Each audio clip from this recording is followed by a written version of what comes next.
භගවතු වරහතෝ සම්මා සම්බුද්දස්ස නමෝ තස්ස භගවතු වරහතෝ සම්මා සම්බුද්දස්ස නමෝ තස්ස භගවතු වරහතෝ සම්මා සම්බුද්දස්ස.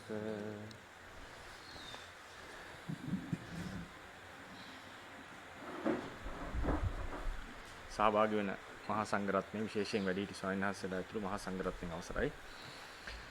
අපි අද එදා කතා කරපු තැනින් අපි වෙනකන් කතා කරලා තියෙනවා පරමාර්ථ කියන මාතෘකාව. ඊට පස්සේ අපි ඊයේ කතා කරා පරමාර්ථ කියන එකේ අර්ථය, තේරුම.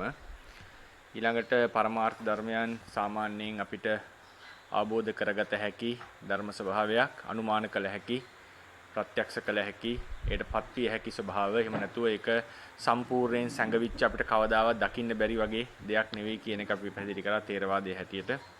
ඊළඟට අපි කෙටියෙන් කතා කරා පරමාර්ථ ධර්මියෝ විද්‍යමානයි.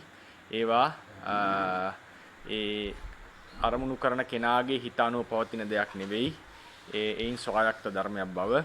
ඊළඟට පරමාර්ථ ධර්ම සාමාන්‍යයෙන් පරමාර්ථයක්ද යමක් පරමාර්ථයක්ද කියලා හඳුනා ගන්නට සාමාන්‍යයෙන් ක්‍රමවේද හතරක් පෙන්눔 කරා. පරිඥා කෘත්‍ය, පහාන කෘත්‍ය, භාවනා කෘත්‍ය, සච්චිකරණ කෘත්‍ය කියන මොකක් හරි කෘත්‍යයකට වැටෙනවා නම් ඒක පරමාර්ථ ස්වභාවයක් ලෙස කතා කරා. ඊළඟට ප්‍රධාන වශයෙන් පරමාර්ථ ස්වභාවය කොටස් දෙකකට අපි කැඩුවා, සංකත සහ අසංකත කියලා. සංකත පරමාර්ථ කියලා කිව්වේ තවත් පරමාර්ථ ධර්මවල උපකාරයේ මත යැපෙන, උපදින, පවතින ධර්මයෝ සංකත පරමාර්ථ ධර්මයෝ. අසංකත පරමාර්ථ කියලා පරමාර්ථ ස්වභාවය. අසංකත පරමාර්ථය කියලා කිව්වේ ඒවා අනිත් ධර්ම මත යැපෙන්නේ නැහැ කියන එක. ඊළඟට සංකත පරමාර්ථය අපි කොටස් හතරකට කැඩුවා. විශේෂයෙන් පරමාර්ථ ධර්ම, උපාදිනෝ ධර්ම, ඊට පස්සේ පරමත්ත ජාතික, අනුප්පන්න ධර්ම කියලා කොටස් හතරක් කතා කරා. ඒකෙන් අපි පරමාර්ථ ධර්ම තමයි දැන් අද කතා කරන්නේ. ඒ පරමාර්ථ ධර්ම වලට තියෙන ප්‍රධාන පළවෙනිම ලක්ෂණය තමයි පරමාර්ථ ධර්මයක් ලෙස අපේ තේරවාදයේ හඳුන්වන්න තියෙන පළවෙනි ලක්ෂණය ටීකා සාහිත්‍ය මේක අපිට හමු වෙනවා.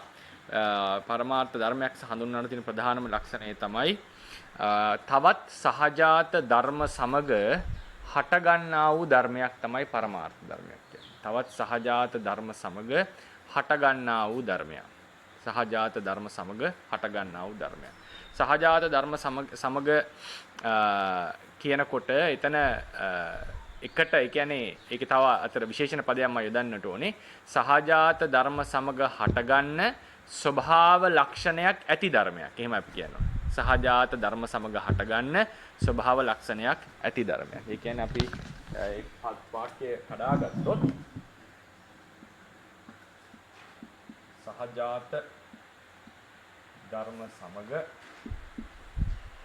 හටගන්න ස්වභාව ලක්ෂණයක් ඇති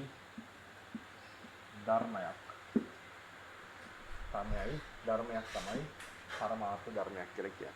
මේකේ අංග කිහිපයක් තියෙනවා දැන් බැලුවම. ස්වභාව ලක්ෂණයක් ඇති භාවය එකක්. හටගන්න භාවය තව එකක්. සහජාත ධර්ම සමග හටගන්න බව තව එකක්. ඒකෙන් අපි පළවෙනියෙන්ම තමයි යම්කිසි පරමාර්ථ ධර්මයක් වෙන්න නැත්නම් ඔහුට ආවේනික ස්වභාව ලක්ෂණයක් තියෙන්න ඕනේ. දැන් අපි සිත කියන එක කතා කරා දැන් අවස්ථා කිහිපයකම සිතේ ලක්ෂණය තමයි අරමුණු සමූහයක් අතරින් එක අරමුණක් වෙන්කොට ගැනීම. එක අරමුණකට අවධානය දීම තමයි සිතේ තියෙන ස්වභාව ලක්ෂණය. දැන් ලෝභය ගත්තොත් ඇලීම, ද්වේෂය ගත්තොත් අරමුණ සමග ගැටීම. මේ තමයි ඒවා තියෙන ස්වභාව ලක්ෂණ. පඨවි ධාතුව ගත්තොත් තද ගතිය. මේක තමයි හිතේන ස්වභාව ලක්ෂණය. එතකොට පරමාර්ථ ධර්මයකට ස්වභාව ලක්ෂණයක් තිබිය යුතුයි. ඒක අනිවාර්ය අංගයක්.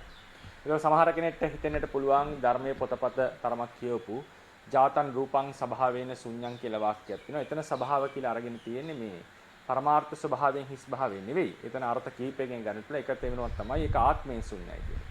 ඒ ගැන අපි ඉස්සරට විවරණයක් කරමු සාකච්ඡාවකට යන්න. මෙතන තේරවාදීන්ගේ හැටියට යම් කිසි ස්වභාව ලක්ෂණයක් තිබිය යුතුයි යම් ධර්මයක් පරමාර්ථ ධර්මයක් වීම සඳහා. ඊළඟට ඒ ධර්මය තවත් සහජාත ධර්ම සමග හට ගන්නක් විය යුතුයි. සහජාත කියලා කියන්නේ තවත් ධර්ම සමූහයක් සමග එකට හට ගන්න ධර්මයක්. ඒකෙන් කියවෙන්නේ කිසිදු පරමාර්ථයක් මේක අපි සංකත පරමාර්ථ ගොඩේනේ දැන් ඉන්නේ. නේද? ඊයේ chart එකේ අපි ගත්තා සංකත අසංකත ලෙස බෙදාගෙන මේ සංකත පරමාර්ථ වල තමයි කොටස් 4ක් කතා කරේ නේද? පරමාර්ථ ධම්ම, උප්පාදිනෝ ධර්ම, පරමත්ත ජාතික, අනුප්පන්න ධර්ම කියලා. එතකොට ඒකෙදී ඒ පරමත්ත ඒකෙන් කියවෙනවා සංකත ධර්මයක් තවදාවත් තනිව හටගෙන පවතින්නේ. සංකත ධර්මයක්, ඒ කියන්නේ පරමාර්ථ ධර්මයක් මේ කතා කරන්නේ. පරමාර්ථ ධර්මයක්, සංකත පරමාර්ථ ධර්මයක් තනියම හටගන්නේ. තවත් ධර්ම වල උපකාරයෙන් තමයි හටගන්නේ. ඒ නිසා තමයි අපි කිව්වේ මේකෙදී සමූහ වශයෙන් තියෙනවා කියලා අපි කිව්වා නේද? චිත්තුප්පාදයක් ලෙස කිව්වා චිත්තචෛසික ධර්ම සමූහයකට, රූප සමූහයකට කිව්වා රූප කලාපයක් කියලා. නේද? සමූහ වශයෙන් හටගන්නේ. ඒ නිසා සහජාත ධර්ම සමගම තමයි හටගන්නේ.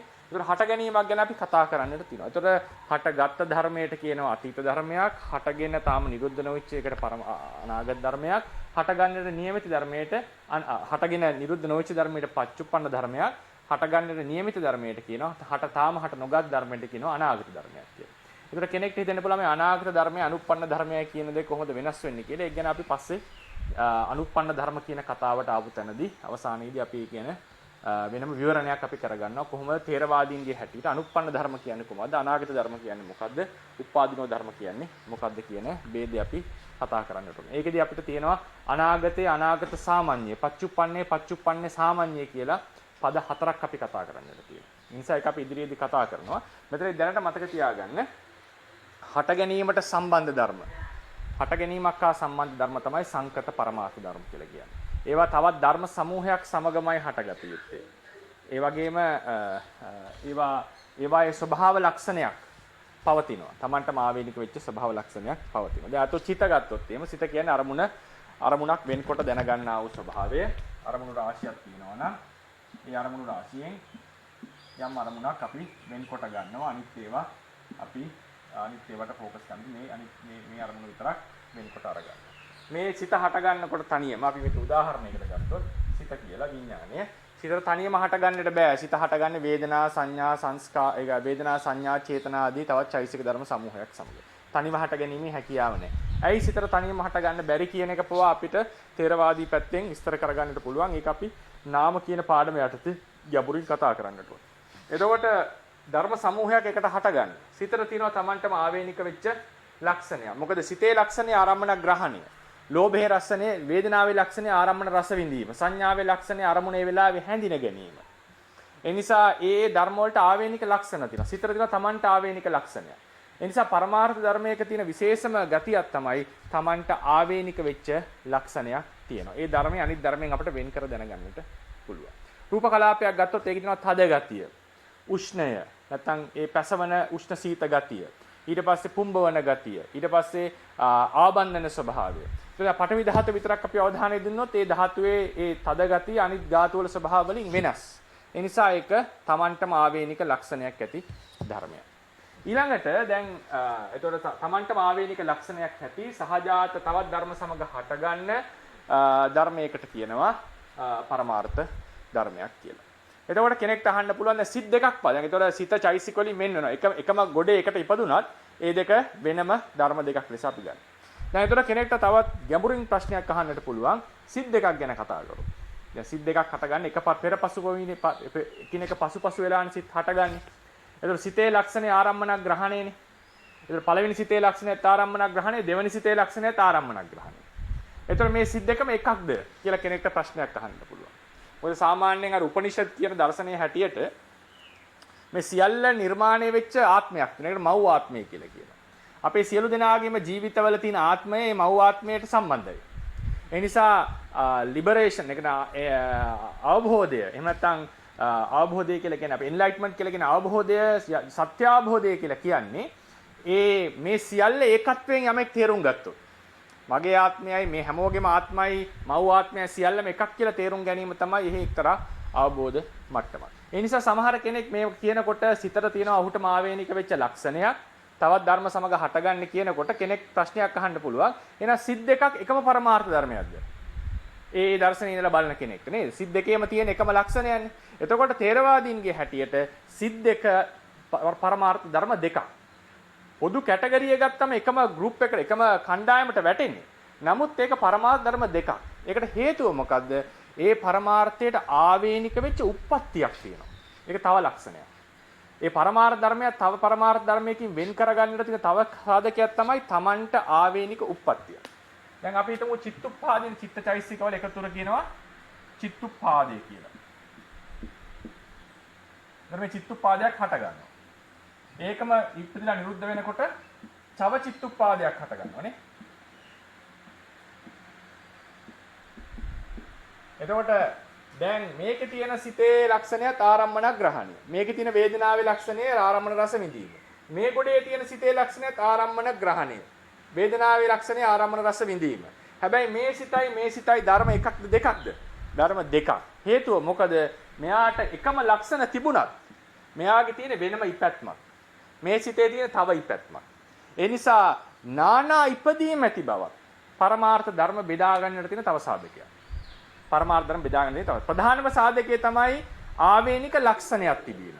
ඒ නිසා එකම ගෲප් එකේ එකම චිත්තුප්පහදේ සිතයි වේදනාවයි වෙනම ධර්ම දෙකක්. ඒ දෙක එකට උපදින්නේ ඒ දෙක ඉපැත්ම එකයි. නමුත් ඒ දෙක ලක්ෂණ වශයෙන් ධර්ම දෙකක්. එතකොට නානා සිත් දෙකක් ධර්ම දෙකක් වෙන්නේ මොකද? නානා ඉපදීම් තියෙන නිසා. නමුත් සිත කියන පොදු කුලකය ගත්තම දෙන්නම එකම කුලකයට වැටෙන්නේ. නමුත් ධර්ම වශයෙන් ගත්තම නානයි. දැන් රූප කලාපවලත් එහෙමනේ. දැන් රූප කලාපයක් ගත්තොත් වැඩිද නේද? රූප කලාපයක් තිබ්බොත් ඊට පස්සේ තව රූප කලාපයක් ඒක තියෙනකොට හට ගන්නවා. එතකොට මේ රූප කලාපේ තියෙන වෙන ඉපදීමක් මේ රූප කලාපේ තියෙන තව ඉපදීමක්. දැන් සමහර වෙලාවලට සමහර රූප කලාප ශරීරයේ රූප කලාප ගොඩක් තියෙනවනේ එක සිතක් වගේ නෙවෙයිනේ. සමහර වෙලාවලට රූප කලාප දෙකක් එකම වෙලාවේ හට ගන්නත් පුළුවන්. එකම වෙලාවේ හට ගන්න රූප කලාපයක් තව රූප කලාපෙත් ඒ වෙලාවෙම. හැබැයි මේ දෙකත් වෙනස්. මොකද මේ දෙක තිබුණේ අවකාශ වශයෙන් තැන් දෙකක. එකම තැන නෙවෙයිනේ. රූප කලාප දෙකට හටගත්ත තැන් දෙකකදී. ඒ නිසා මේ දෙකේ ඉපදීම් දෙකක් තියෙනවා. හරිනේ? ඒ නිසා පරමාර්ථ මේක දෙකේ පටවිය තියෙනවා මේකෙත් පටවිය තියෙනවා. පටවි ලක්ෂණයෙන් පොදුයි දෙන්නම. නමුත් ඉපදීම් දෙකක් තියෙන්නේ තැන් දෙකක හටගන්න. සිතේ වෙන්නේ පෙරපසු වී හටගන්න. ප්‍රතිසන්දියෙන් චුතියෙන් ප්‍රතිසන්දියෙන් ගත්තොත් ඒ පෙරපසු වී සහ තැන් දෙකක. ඒ නිසා පරමාර්ථ ධර්මයක තියෙන අපි මේ කතා කරන්නේ සහජාත ධර්ම සමග හටගන්න ස්වභාව ලක්ෂණ ඇති ධර්මයක් කියලා. ස්වභාව ලක්ෂණයේ විශේෂම එක පරමාර්ථ ධර්මයක් තේරුම් ගන්නට.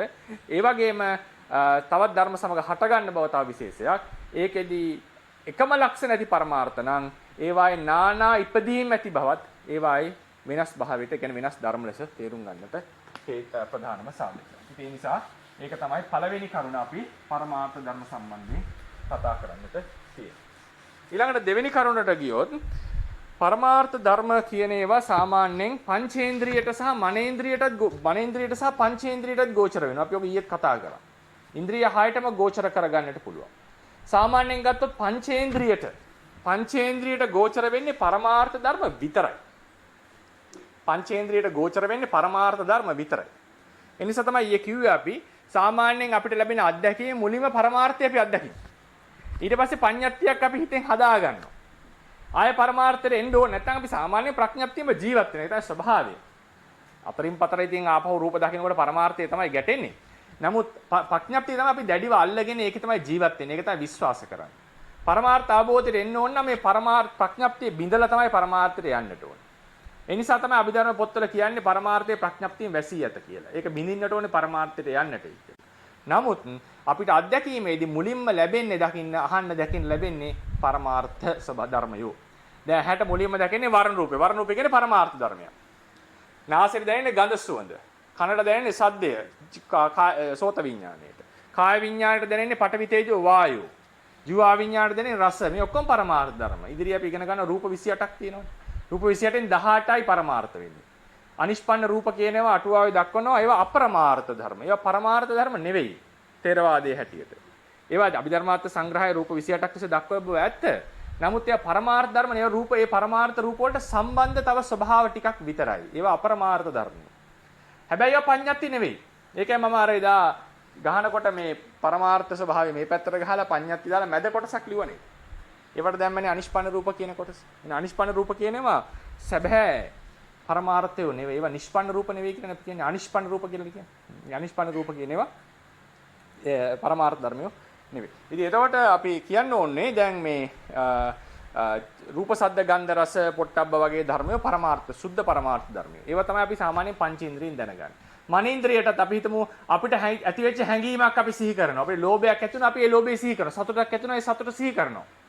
සතුට ලෝභය කියන එක පරමාර්ථ ස්වභාවයක්, විද්‍යමාන ස්වභාවයක්.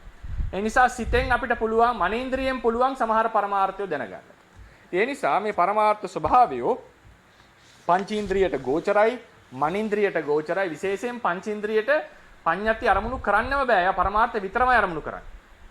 හැබැයි මනේන්ද්‍රියෙන් පරමාර්ථ ධර්මයෝ පඤ්ඤාති ලෙස හිතෙන් හදා ගන්නවා. ඒ නිසා පඤ්ඤාතියෙන් පරමාර්ථය වැසී යනවා කියලා අපි සාමාන්‍යයෙන් කියනවා. දැන් ඒතර මේ පඤ්ඤාතිය කියන එක අපි දත්තොත් එහෙනම් ප්‍රඥප්තියක් ගත්තාම උදාහරණයකට මේසේ කියන එක ප්‍රඥප්තිය. හරිනේ මේසේ දැන් තුන්වෙනි කරුණ. මේ කරුණේ තමයි සාමාන්‍යයෙන් දැන් අපි කරුණු දෙකක් කිව්වනේ. සහජාත ධර්ම සමග හටගන්න ධර්මයක් පරමාර්ථ ධර්මයක්. ඊට පස්සේ අපි කිව්වා මේ පරමාර්ථ ධර්මය සාමාන්‍යයෙන් ෂඩේන්ද්‍රියට ගෝචරයි. හැබැයි අපි පඤ්ඤාතියෙන් එක වහා ගන්නවා. හිතෙන් නිර්මාණයක් කරගෙන පඤ්ඤාතියක් ඒක වහා ගන්නවා. ඊළඟට තියෙනවා දැන් පරමාර්ථ ධර්මය. දැන් අපි පඤ්ඤාතියක් ගත්තොත් එහෙනම් මේ පඤ්ඤාති හිතෙන් නිර්මාණය කරගත් එකක්. ඒක බෙදාගෙන යනකොට නුවණින් අපිට අවසානයේ බෙදිය නොහැකි ධර්මයේ ලෙසත් පරමාර්ථ ධර්මය හඳුන්වනවා. බෙදාගෙන යනකොට අවසානයේ ලැබෙන බෙදිය නොහැකි ධර්මය. ගොඩක් වෙලාවට අභිධර්ම පොත්වල පරමාර්ථය හඳුන්වන්න පටන් ගන්න මෙන්න මේ න්‍යායයෙන්. මේකත් පරමාර්ථ වල තියෙන ප්‍රධාන ලක්ෂණය. බොහෝ පොත්වල පටන් ගන්න මේ ක්‍රමයට නේ. අහලා ඇති දැන් අපේ රේරුකාණී සාන්නහසේ පටන් ගන්න තියෙන්නේ බෙදාගෙන ගියා අපිට අවසර ලැබෙන අවසාන දේ තමයි පරමාර්ථ. ඒ නිසා ඒකත් පරමාර්ථ ධර්ම වල විශේෂ ලක්ෂණ. මම පරමාර්ථ ධර්ම වල තියෙන ලක්ෂණ කීපයක් මේ පිළිවෙලට කියන්නේ.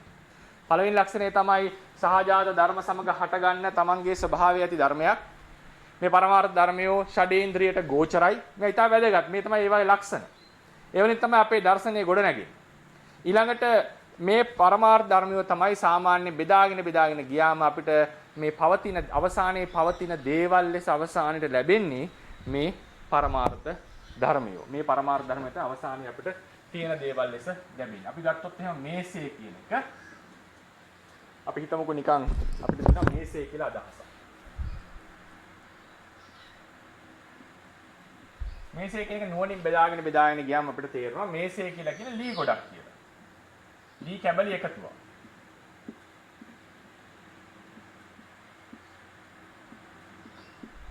ලී කැබලි එකතුවක්. ඒතර අපි දන්නවා මේ ලී කැබලි ටික දැන් මේ ලී කැබලි ටිකක් යම් ආකාරයකට තිබ්බම තමයි මේසේ කියන හදාස අපිට ආවේ. ඒ ලී කැබලි ටිකටම අපිට පුළුවන් පුටුවක් ලෙස වෙන විදිහකට තියලා පුටුව කියන්නේ. ඒ ලී කැබලි ටිකම වෙන විදිහකට තියලා අල්මාරිය කියන්නේ. ඒ ලී කැබලි ටික වෙන විදිහට තියලා මොකක් හරි තව වාහනයක් හරි මොකක් සෙල්ලම් බඩුවක් හරි කියන්න පුළුවන්. එහෙනම් ලී කැබලි ටික මේසේ වෙන්න බෑ. එහෙම වුණා නම් ලී කැබලි නම් මේසේ කෙසේ තිබ්බත් ලී කැබලි මේසේ විය යුතුයි. නිකන් බණ්ඩල් එකක් බැඳලා තිබ්බත් මේසේ වෙන්න බෑ. ඒවට මේසේ කියන්නේ නැහැ. එහෙනම් මේසේ යනු ලී කැබලි ටික මේ අවකාශයේ එක විදිහකට තියෙනකොට අපිට ආපු අදහස. යම් ක්‍රමයකට තිබ්බොත් ඒ ලී කැබලි ටිකටම වෙන ක්‍රමයකට තියලා පුටුව කියලා අපි කියනවා. ඒකට මේසේ කියන්නේ. දැන් මේසේ යනු ලී කැබලි ටික අවකාශයේ තියෙන ක්‍රමය අනුව අපිට ආපු අදහස. ලී කැබලි ටිකම තමයි තියෙන්නේ. අවකාශයේ විදිහට. මේසේ කියලා දෙයක් නැහැ එතන. ලී කැබලි ටිකමයි තියෙන්නේ. ඒකේ ඉතින් ලී කැබලි ටික එක විදිහකට තියම බඩුවක් තියන්න පුළුවන්, තව විදිහකට තියම අපිට ඉන්න ගන්න පුළුවන්. ඒක වෙනම ප්‍රශ්නයක්. නමුත් තියෙන්නේ ලී කැබලි ටික. ඒ නිසා මේසේ කියන එක අපි හිතින් ගොඩ නගාගත්ත දෙයක්. ලී කැබලි ටිකත් අපිට බෙදාගෙන ගියාම අපිට හම්බ වෙනවා. ඊටා සියුම් අංශු හම්බ වෙනවා. අපිට ඒක සාමාන්‍යයෙන් තේරෙනවා කඩාගෙන ගියාම ලී කැබලි කියන එකත් නිර්මාණයලා තියෙන කුඩා අංශු වලින්. අද විද්‍යාත්මක ක්‍රමයට ගියත් අපිට හම්බ වෙන්නේ කුඩා අංශු වලින් නේද? කුඩා කැබලි. ඒවත් කඩාගෙන යන්න පුළුවන් ඊටාම අංශු වලට. විද්‍යාත්මක ක්‍රමයෙන් ගියාම සාමාන්‍යයෙන් අපිට හම්බ වෙනවා විද්‍යාවේ හැටියට මොනවද? අවසානයේදී quarks කියලා ධර්ම හයක් තියෙනවා. ස්වභාව හයක් තියෙනවා. ඒ වලින් තමයි ප්‍රෝටෝන, ඉලෙක්ට්‍රෝන කියන ඒවා හැදිලා තියෙන්නේ. ඊට පස්සේ අපිට තියෙනවා ඉලෙක්ට්‍රෝනෝ, මියෝන්, ටාවෝ කියලා තව ධර්ම තුනක්, නියුට්‍රිනෝ තුනක් තියෙනවා. ඉතින් ඔක්කොම එතන ඍණාත්මක දේවල් 6යි ධනාත්මක දේවල් 6යි. ඊට පස්සේ හිග්ස් බෝසෝන් කියලා තව විශේෂ ධර්මයක් තියෙනවා. ඒක තාම හොයාගෙන නැහැ. ඒක හොයාගනිමින් පවතිනවා. ඊළඟට ශක්තිය සම්ප්‍රේෂණය කරන එනර්ජි ශක්තිය සම්ප්‍රේෂණය කරන ෆෝස් පාටිකල්ස් 4ක් තියෙනවා. ඔය ටික තමයි සාමාන්‍ය විද්‍යාත්මකව ලෝකයේ පවතින ටික. විද්‍යාවේ හැටියට. අපේ ධර්මයේ ථේරවාදයේ හැටියට මේ කඩාගෙන ගියාම අපිට එනවා අවසාන පාටිකල් එක. පාටිකල් එක කියන්නේ අංශුවක් කියන එක. ඉතින් අපි ගත්තා මේක අවසාන අංශුව. දී කැබලියේ තියෙන අංශු ගොඩක් කියලා අපි කියන්න පුළුවන්. එතකොට අංශු ගොඩෙන් අපි එක අංශුවක් අරගත්තා කියලා කියන්නේ. අංශුවක් කරගන්න. ලී කැබලි මේසේ දැන් මේකෙන් කියන්නේ අංශු ගොඩක් තියෙනවා. එක අංශුවකට අපි zoom කරා කියලා හිතන්න. ફોකස් කරා කියලා හිතන්න. එක අංශුවකට. ඒතර අංශුවක් කියලා කියන්නේ මොකද? ඉඩ අවකාශයක් ගන්න යම් කිසි දෙයකින් සැදිච්ච දෙයක් නේ අංශුවක් කියලා කියන්නේ. ස්කන්ධයක් කියලා කියන්නේ සාමාන්‍යයෙන් අවකාශයේ ඉඩක් ගන්න ස්වභාවයක්. ඒතර අංශුවක් වුණාම ඒකේ තියෙනවා යම් ප්‍රමාණයක්, ඒකේ පරිමාණයක් තියෙනවා, ඒකේ මොන හරි ස්වභාවයක් තියෙනවා. ඒතර අපි මේ බෙදාගෙන යනකොට විද්‍යාත්මක බෙදාගෙන ගියාම අන්න කියපු අංශු ටිකට තමයි අපි අවසානයේ එන්නේ. ඒකෙන් එහාට තාම බෙදලා නැහැ ඒක. බෙදාගෙන එක වෙනම ක්‍රමයකට යනවා. අපි ගියාම අපි සාමාන්‍යයෙන් ආධ්‍යාත්මික ගවේෂණයේදී කියනවා අපිට ෆිසිකලි කායිකව බෙදා ගන්නට පුළුවන් අවසාන තැන. බෙදාගත හැකි අවසාන තැනට අපි කියනවා රූප කලාපය කියලා. ඒ අංශවල අපි නිකන් රූප කලාපය කියලා නම දුන්නා කියන්නේ. මම මේක දීර්ඝව කතා කරන රූප පාඩමේදී මට මේ කියන්න ඕනේ පරමාර්ථයට එන ක්‍රමය. එහෙම නැත්නම් මේක රූප පාඩමක් බවට පත් වෙනවා. ඊට පස්සේ මේ අංශුවක් ගත්තා මේක අවකාශයේ ඉඩක් ගන්න සම්කිසි ස්වභාවය අපි හිතනවා ඒක රවුමක් කියලා. වෘත්ත මේ රවුමක් කියන්නේ ගෝලාකාරයක් කියලා උපකල්පනය කරමු. එතකොට මේක යම් දෙයකින් හැදිලා තියෙනවා නම් තේරවාදීන්ගේ හැටියට ඒක නිර්මාණය වෙච්ච යම් මටීරියල් එකක් නැත්නම් සබ්ස්ටන්ස් එකක් තියෙන මොකක් හරි දෙයක් තියෙන්න. ඒ දෙය තේරවාදීන්ගේ හැටියට ගති ස්වභාව කීපයක්. ගති ස්වභාව කීපයක්. තද ගතියක් යම් කිසි අවකාශයක පැතිරෙන. ඒ තද ගතිය විසිරෙන්න දෙන්නේ නැතුව යම් බන්ධන ශක්තියක් නිකන් ගුරුත්වයක් වගේ බන්ධන ශක්තියක ඒක ඇලවලා තියෙනවා. ඒකේ යම් උෂ්ණ ගතියක් තියෙනවා. ඒ උෂ්ණ ගතියයි තද ගතියයි සම්පූර්ණයෙන් හැකිලෙන්නට ගුරුත්වය වැඩිනොත් එහෙම දැන් තරුවක් වුණත් විනාශ වෙනවනේ හැකිලිලා. ඒතර මේ හැකිලෙන්න දෙන්නේ නැතුව එහාට තල්ලු කරන බලයක් තියෙනවා. ඒක තමයි වායෝ ධාතුව කියලා කියන්නේ. අතට අද ගන්න ගතිය කියන ආපෝ ධාතුව කියලා. ඒතර උෂ්ණයයි තද ගතියයි කියන දෙක තද ගතිය තමයි ස්වභාවයෙන්ම මේ පෘෂ්ඨීය භාවය ගෙනත් තියෙන්නේ. ද්‍රව්‍යමය ගතිය. ඒතර ඒ තද ගතිය කියන එකයි උෂ්ණය කියන එකයි විසිරෙන්න දෙන්නේ නැතුව එක තැන තියාගන්නේ ආපෝ ධාතුව නිසා ආපෝ ධාතු විතරක් තිබුණාම මේක සම්පූර්ණයෙන් හැකිලෙනවා. ඒක වළක්වන්නේ වායු ධාතුවෙන් පුම්බුන නිසා. එතකොට මොකද වෙන්නේ? එක්තරා ස්ථායි මට්ටමකට ඇවිල්ලා මේ ධාතු හතර අවකාශයේ එක ප්‍රදේශයක හැතිරෙන්න පටන් ගන්නවා. අපිට මේ ප්‍රදේශයේ හැසිරෙනවා ධාතු හතරක්. ධාතු හතරක සංකලනයක්. ඒක රූපයක් ලෙස අංශුවක් ලෙස පෙනී සිටිනවා. තියෙන්නේ ධාතු හතරක්. ඒ නිසා තේරවාදීන්ගේ හැටියට අංශුවේ නතර වෙන්නේ නැහැ. අංශුවත් හැදිලා තියෙන්නේ මේ ගති ස්වභාව හතරකින් කියලා. මේකෙත් අපි පල්ලෙහාට එනවා ගති ස්වභාව. මේක නිකන් ගති අංශුව කියන එක අපි පල්ලෙහාට ආවොත් එතනින් දන්නේ. ගති ස්වභාවක තද ගතිය, ඇලෙන බඳවන ගතිය, ඊට පස්සේ උෂ්ණ ගතිය, කුම්භවන ගතිය. මේක දැන් තව විස්තර කරන්න. මේ ඊට පස්සේ අපි ඉස්සරහට යන රූප කලාපයක් ඇතුලේ ධාතුන්ගේ ස්වභාවය රූප කලාපෙන් පිටට ධාතුන් බලපාන හැටි මේක රූප පාඩමේ අපි දීර්ඝව කතා කරන්න කියලා. නමුත් දැන් මට ඕන කරන්නේ මේක බෙදාගෙන ආම ගති ස්වභාව වලට එනවා. ඒක ඊට එහා බෙදන්න බෑ නුවණින්. ඊට එහා බෙදන්නේ තද ගතිය කියන එක කඩන්න බෑ. ඒක කවරකින් හැදුනද කියලා අපි විස්තර කරේ. තද ගතිය, ආපෝ ගතිය, බඳවන ගතිය, තේජෝ උෂ්ණේ මේ ආදී දේවල් ධර්මයේ හැටියට අහවල් දේෙන් හැදුනා කියන නේව ගති ස්වභාව ලෙසයි අපි විස්තර කරලා තියෙන්නේ. ඉතින් ඒ වගේ බෙදාගෙන ගියාම අපිට අවසානයේ ලැබෙන දේ තමයි පරමාර්ථ ධර්මයක් කියලා කියන්නේ. අවසානයේ ලැබෙන දේ තමයි පරමාර්ථ ධර්මයක් කියලා කියන්නේ. එතකොට මේක දැන් අනිත් පැත්තට රිවර්ස් කරොත් එහෙම ගති ස්වභාව ටිකකින් රූපය අංශුවක් වගේ පෙනී සිටියා ගති ස්වභාව ටික. එවන් වූ අංශු රාශියක් එකතු වුණා. දැන් උන අංශුවක් තිබුණා. ඒ අංශු ගති ස්වභාව ටික නිසා මෙන්න අංශුවක් ලෙස පෙනී සිටියා ගති ස්වභාව ටික. ඒ වගේ අංශු ගාසියක් ඔන්න එක ළඟ තියෙනවා. මේ අංශු එකිනෙකට බන්ධනය වෙලක් තියෙනවා. ඊට පස්සේ මොකද වෙන්නේ? ඒවා එකතු වුණාම අංශු ගොඩක් තියෙනකොට අන්න ලී කැබලි ලෙස ටිකක් අපි එහෙනම් පොඩියට අඳුත් එහෙම එනි. ඒ ලී කැබලි එකතු කළා ඒ අංශුම එක විදිහකට අවකාශයේ තියෙනකොට අපි කියනවා ඒකට මේසයක් කියලා. එතකොට තාම පවතිලා තියෙන්නේ මේ හැම අංශු zoom කරගෙන ගියොත් මේ අංශුවේ තියෙන්නේ මේ ගති ස්වභාව ටික. මෙතන තියෙනවා සෑම අංශුනේ තියෙන්නේ හැම එකේ. මේ ලොකු කරගෙන එනකොට ඒ අංශුව හැදිලා අංශු යනු ගති ස්වභාවවල පැවැත්මක්. ඒ නිසා මේසයක් නිර්මාණය වෙලා නැහැ. ලී ටිකක් නිර්මාණය වෙලා නැහැ. ප්‍රඥප්තිය පරමාර්ථ නිසා හැදුනා නෙවෙයි. පරමාර්ථමයි පවතින්නේ එක්තරා විදිහකට. ඒක පවතිනකොට හිතින් ගොඩනගා ගන්න අදහසක් විතරයි ප්‍රඥප්තිය. නිසා අපි කිව්වේ ප්‍රඥප්තිය පරමාර්ථයෙන් හැදින එකක් නෙවෙයි. පරමාර්ථ පවතින ක්‍රමයේ හැටියට ප්‍රඥප්තියක් හිතෙන් පනවගත්තා. මම හිතනවා පැහැදිලි වෙන්නේ නැති කියලා නේද? ඒ කියන්නේ මේ අංශුවෙත්ති මම විදිහට අංශුවෙත්ති අංශුව කියලා කියන්නේ ගති ස්වභාව පවතින ස්වභාවයන් ගති ස්වභාවවල එකතුවක්. ඒතකොට ඒ වගේ අංශු ගොඩක් කියලා කියන්නේ ගති ස්වභාව එකතු ඒවා ගොඩක්. ඒවම මේ විදිහට තිබුණොත් එහෙම දැන් මේසයක් කියලා. එන ගති ස්වභාව ටික විතරයි තිබිලා තියෙන්නේ. ඒ නිසා අපි කියන සතර මහා ධාතු වලින් තමයි රූපේ මේ සියල්ල සතර මහා ධාතු කියලා කියන්නේ ඔන්න ඔය න්‍යායය. එතකොට එතනට අපි එන්නේ අපි ඇත්තටම අත්ත ප්‍රඥප්තිය බින්දිනවා කියලා අත්ත ප්‍රඥප්තිය කියලා එකක් ස්වභාවයේ නෑ. ඒක මනසේ හදාගත්ත දෙයක්. ඉතින් මනසෙන් පරමාර්ථයට යන්න ඕන නම් අපි මනසේ හදාගත්ත දේම කඩාගෙන ගිහිල්ලා තමයි අපි හොයාගන්නේ. ඒ නිසා කියන්නේ ප්‍රඥප්තිය බින්දලා පරමාර්ථයට එන්න කියලා. ඇත්තටම ප්‍රඥප්තිය කියන එක බින්දින්න දෙයක් නෑ පරමාර්ථයට එන්න. පවතින්නේ පරමාර්ථ ධර්ම ටිකක්. ඒක සොයා ගැනීමක් තියෙන. ප්‍රඥප්තිය අපි කියනවා ප්‍රඥප්තිය අභිභවීමක් කරන්න. ඒක අපි විපස්සනා ඥානවලදී පැහැදිලිව විස්තර කරනවා. ප්‍රඥප්තිය බින්දිනවා කියලා එකක් නෑ. මොකද ප්‍රඥප්තිය බින්දින ප්‍රඥප්තියක් කියලා එකක් නැහැ. ඒක මනසෙන් හදාගත්ත එකක්. ප්‍රඥප්තිය අපි කියන එක we overcome the concept. ඒ කියන්නේ කොහොමද කියන්නේ? ප්‍රඥප්තිය අභිභවනවා. ප්‍රඥප්තියකට වචනයක් තියෙනවා මේ ප්‍රඥප්ති සමතික්‍රමණය කරනවා කියන්නේ. සක්නතිය සමතික්‍රමණය කිරීමක් කරා. ඒ කියන්නේ මම කියන්න ඕනුනේ තියෙන්නේ පරමාර්ථ ධර්මවල එකතුවක්මයි.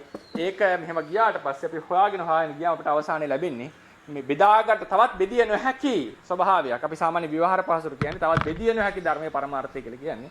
ඇත්තටම ඒක බෙදන්න ඕනලා තියෙන මනසින්. මේ මනසින් කරන ගවේෂණයකට තමයි මේ ප්‍රඥප්තිය බෙදාගෙන කියලා පරමාර්ථයට ආවා කියලා කියන්නේ. නැත්තම් ලෝකයේ ඇතුලේ ප්‍රඥප්තිය කියලා දෙයක් නැහැ. පරමාර්ථය විතරමයි තියෙන්නේ.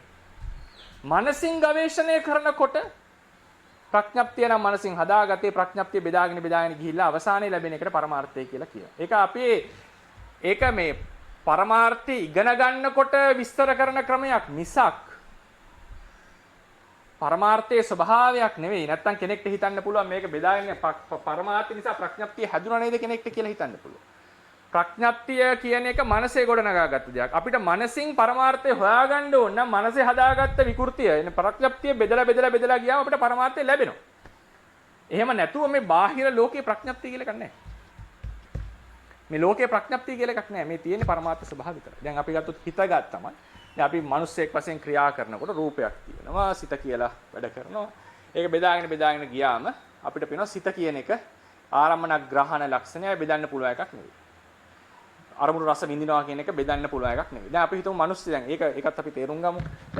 හිතනවා කියන එක ගත්තම දැන් රූපය පරම සත්‍යයක් නෙවෙයි තියෙන්නේ මේ ධර්ම ටික. දැන් මම කියලා කෙනෙක් අපි හිතන් ඉන්නවා. නමුත් මේකේ අවයව ටික එකතු කරාට පස්සේ මේ කිසිදු අවයවයකට මම කියන්නට බෑ. අපි එදා කතා කරන්නේ කිසිදු අවයවයකට මම කියන්න සුදුසු නෑ. ඒ නිසා මම නොවිච්ච ධර්ම වලින් එකතු වෙච්ච දෙයකට මම කියන්න සුදුසු නෑ. හැබැයි සිත ගත්තොත් එහෙම සිත උනත් අපි ඊයේ කතා කරා ඇති වෙනව නැති වෙනව වෙන වෙනම යනවා. ඒ එක සිතකටවත් මම කියන්න සුදුසු නෑ. අපි මම කියලා හිතන්නේ මේ චිත්ත පරම්පරාවටමයි, සමූහයටමයි. කීන්ති ගන්න, සතුටු වෙන, hina වෙන නේද? මෛත්‍රී කරන, කම්මැලි වෙන මේ හැම තැනකින්ම තමයි මම කියන එක අපි ගොඩනගාගෙන තියෙන්නේ. හැබැයි එක ධර්මයකට මම කියන්න සුදුසු නෑ. ඒ නිසා ඒ මම කියලා හිතාගෙන ඉන්න මානසික ක්‍රියා කරන කෙනා අපි නුවණින් බෙදලා බැලුවම අපිට හම්බ වෙන්නේ චිත්ත චෛතසික ධර්ම ටිකක් විතරයි. ගති ස්වභාව ටිකක් විතරයි. ඒ වගේ මනසින් කරන විශ්ලේෂණයේදී, ඒකට විශේෂයෙන් කියන මනසින් කරන විශ්ලේෂණයේදී බෙදාගෙන යනකොට අපට අවසානයේ අන්තිමට හමු වෙන දෙයට කියන පරමාර්ථය කියන. එහෙම නැතුව ස්වභාවයේදී පරම ප්‍රඥප්තිය කියලා එකක් නැහැ. තියෙන්නේ පරමාර්ථ ධර්ම පමණයි තේරවාදීන්ගේ හැටියට. ඊළඟට දැන් කරුණු තුනක් අපි කතා කරා. හතරවෙනි කරුණ තමයි පරමාර්ථ ස්වභාවයේ හුදු ගති ස්වභාව විතරයි. ඒවා මේ ද්‍රව්‍ය නෙවෙයි. ඒ වලට හැඩයක් ඉඩක් ගන්න දෙයක් ගති ස්වභාව ටික. චිත්තය කියන්නේ අරමුණු දැන ගැනීමක්, වේදනාව කියන්නේ අරමුණු රස විඳීමක්. ඒවා ද්‍රව්‍යමය ස්වභාව නෙවෙයි තේරවාදීන්ගේ හැටියට. එතකොට හැබැයි සතර මහා ධාතු කියන මේ ගති ස්වභාව ටිකේ වෙනසක් තියෙනවා. ඒක එකතු වුණාම ද්‍රව්‍යයක් ලෙස පෙනී සිටිනවා. ඔතන වෙනසක් තියෙනවා. චිත්තචෛසික ධර්ම එකතු වුණා කියලා ද්‍රව්‍යයක් ලෙස පෙනී සිටින්නේ නැහැ. මේ සතර අර ගති ස්වභාව ටිකක් තියෙනවා. එකතු වුණාම ද්‍රව්‍ය ලෙස පෙනී සිටිනවා. ඒ නිසා ඒවට රූප කියලා කියනවා. තමන්ම ප්‍රකට වෙන නිසා රූපීයතිති රූපං රුප්පතිති රූපං කියලා නිර්වචනයක් තියෙනවා. රූපීයතිති රූපං තමන්ම ප්‍රකට වෙනවා. මොකද ඒ එකතු වුණාම ද්‍රව්‍ය ලෙස පෙනී සිටිනවා. ඒ නිසා ගති ස්වභාවයක් ටිකක් කියලා කිව්වට අපි ද්‍රව්‍යයක් නොවේ කියලා අපි කියනවා. මොකද වෙන වෙනම ගතියක් ගත්තොත් ද්‍රව්‍ය ස්වභාවයක් නැහැ. රූපීමේ දේවල් එකතු වෙලා තියෙනකොට ද්‍රව්‍යයක් ලෙස පෙනී සිටින. ඒක තමයි. ඒ කියන්නේ මම කියන්නේ පරමාර්ථ ධර්මයෝ ද්‍රව්‍ය නොවේ. හුදු ගති ස්වභාව පමණයි. ඒවට තියෙනවා ආවේනික තව ලක්ෂණයක්, තව විශේෂ කරුණක්. ඒවට තියෙනවා ආවේනික වෙච්ච ස්වභාව ලක්ෂණයක්.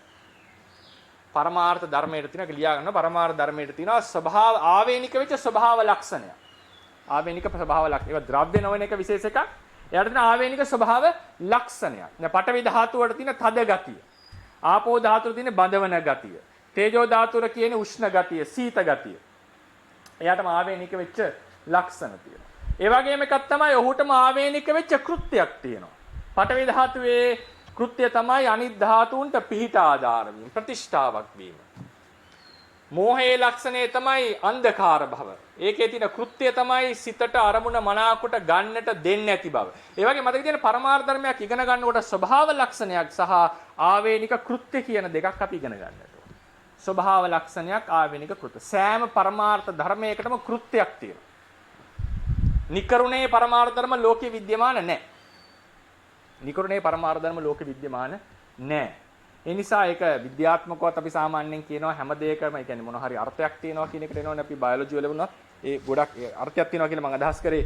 ලෝකයේ පවතින දේවල් අපි විස්තර කරන්නේ සාමාන්‍ය විදිහට පැවැත්ම උදෙසා. ඉතින් පැවැත්ම පවතින්නේ කෙසේද, ඒක පැවැත්මට දායක වන්නේ කෙසේද ආදී ලෙස තමයි විස්තර කරන්නේ. ඒ වගේ මේ පරමාර්ථ ධර්මියෝ කියන ඒවත් තමන්ට ආවේනික කෘත්‍යයක්, තමන්ට ආවේනික ලක්ෂණයක් කියලා එකක් තියෙනවා. එසේ ගත්තම එවන් වූ ලක්ෂණ සහ කෘත්‍ය වලින් යුක්ත පරමාර්ථ ධර්මයෝ අපේ ථේරවාද ශාසනයේ පරමාර්ථ ධර්මය අපි නම් කරනවා. පරමාර්ථ ධර්මයෝ අපි කොටස් දෙකකට නම් කරනවා. එදා අපි මේක ලිව්වා නාම සහ රූප කියලා. නාම කියන එක කොටස් දෙකයි. චිත්තය නැත්නම් විඥාණය. මේකට කියනවා සමහරට මනස කියලා. මනෝ මානස, චිත්තං මනෝ මානසං, හදයන් පණ්ඩරං කියලා නම් වලින් කියනවා. මේකමයි, කිසිම වෙනසක් නැහැ පරමාර්ථ වශයෙන්. චෛතසික සහ රූප. චිත්තේ මනස කියන එක පරමාර්ථ ස්වභාවය ලෙස ගන්නෙ. ඒක ලක්ෂණයන්නේ තියෙන්නේ හැම සිතකම. හැබැයි හැම සිතක් එකිනෙකට වෙනස් වෙනවා වෙන වෙන උපාද නිසා. නමුත් එයා පොදු ලක්ෂණයක්. චෛතසික ගත්තම 52ක් තියෙනවා අපිට. පේන්නේ නැද්ද නේ? පේනවද නේ බෝඩ්? ඊට පස්සේ රූප ගත්තම පරමාර්ථම රූප 18ක් තියෙනවා. පරමාර්ථම රූප 18ක් තියෙනවා. අනිෂ්පන්න රූප කියනවා අපරමාර්ථ ලෙසයි ථේරවාද ශාසනය කතා කරලා තියෙන්නේ. එතකොට ඊළඟ කරුණ තමයි මේ පරමාර්ථ ස්වභාවය, මේ පරමාර්ථ ධර්මයෝ ධර්මයන් දැන් එයාගේ ස්වභාවික ලක්ෂණයක් තියෙනවා. ඒ සිතට තියෙනවා ආරම්මන ග්‍රහණය කරනවා කියන ලක්ෂණය. ලෝභයට තියෙනවා ඇලෙනවා කියන ලක්ෂණය. ද්වේෂයට තියෙනවා ගැටෙනවා කියන ලක්ෂණය. පටවියට තියෙනවා තද ගතිය කියලා ලක්ෂණ. එයාටම ආවේනික ලක්ෂණ තියෙනවා. එයාට ආවේනික කෘත්‍ය තියෙනවා. ඊළඟ තමයි මේ ධර්මවලට තියෙනවා ආවේනික ප්‍රධාන ලක්ෂණයට කෘත්‍යයට අමතරව ද්විතීක ලක්ෂණ, ද්විතීක කෘත්‍ය. ද්විතීක ලක්ෂණ, ද්විතීක කෘත්‍ය. ද්විතීක කියලා මම කියන්නේ සෙකන්ඩරි කියන. ද්විතීක. ද්විතීක ලක්ෂණ, ද්විතීක කෘත්‍ය. දැන් උදාහරණයක් ගත්තොත් සිතේ තියෙන ලක්ෂණයනේ ආරම්මන ඥානනේ, විඥානනේ. සමහර සිත්වල තියෙනවා මේ මතුමත්තේ සැප විපාක ලබා දෙන කුසල ලක්ෂණය. අනිෂ්ට විපාක ලබා දෙන අකුසල ලක්ෂණය. සෑම සිතකම තියෙන පොදු ලක්ෂණය, ප්‍රධානම ලක්ෂණය ආරම්මන විඥානනය. කුසල ලක්ෂණය, අකුසල ලක්ෂණය කියන එක ඒකේ තියෙන ද්විතීක ලක්ෂණයක්. හරිනේ? ද්විතීක කෘත්‍ය තියෙනවා. දැන් මෝහයේ ප්‍රධාන කෘත්‍ය තමයි සිතට අරමුණ මනාකොට දෙන්නේ නැතුව වහන ස්වභාවය.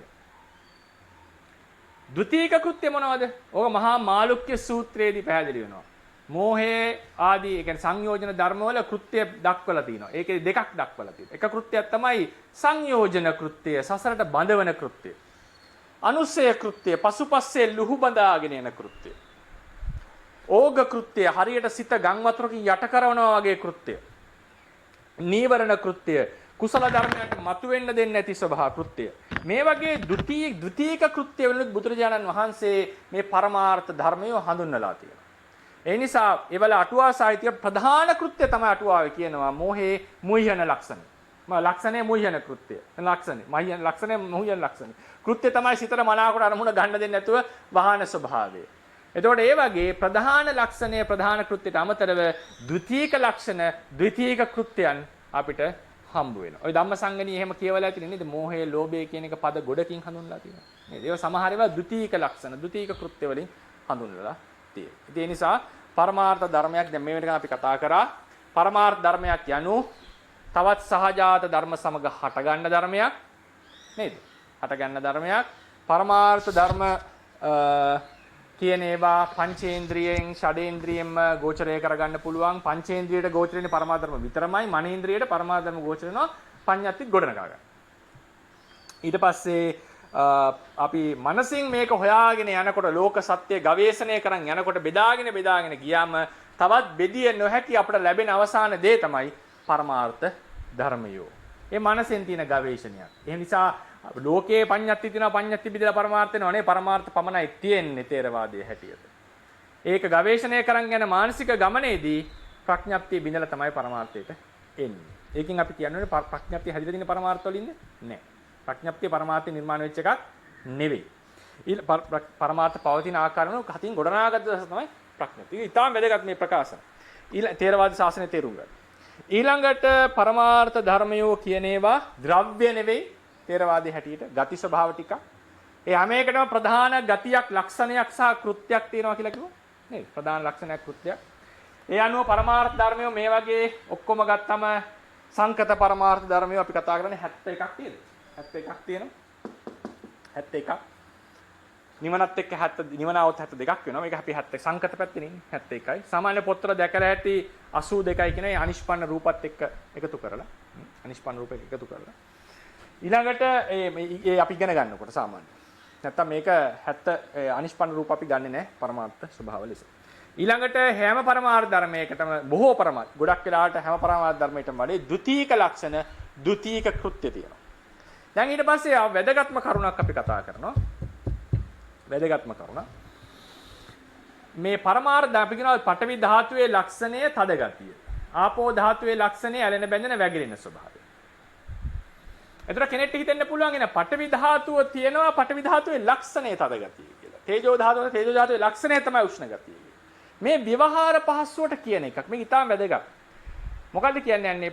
පරමාර්ථ ධර්මයක ලක්ෂණයයි පරමාර්ථ ධර්මයයි සර්ව සමානයි. පරමාර්ථ ධර්මය යනු ලක්ෂණයමයි. පරමාර්ථ ධර්මය යනු ලක්ෂණය. තද පඨවි ධාතුව කියන්නේ තද ගතියෙන් යුක්ත දෙයක් නෙවෙයි. තද ගතියමයි පඨවි ධාතුව. සිත කියන්නේ විඥානන ලක්ෂණයෙන් යුක්ත දෙයක් නෙවෙයි. සිත යනුම විඥානනයයි. ධර්මයක් විඥානනය කිරීමයි. ලෝභය කියන්නේ ලෝභයේ ලක්ෂණ ඇලීම කියලා කිව්වට ලෝභයේ ඇලීමෙන් යුතුයි නෙවෙයි. ඇලීම යනුම ලෝභයයි.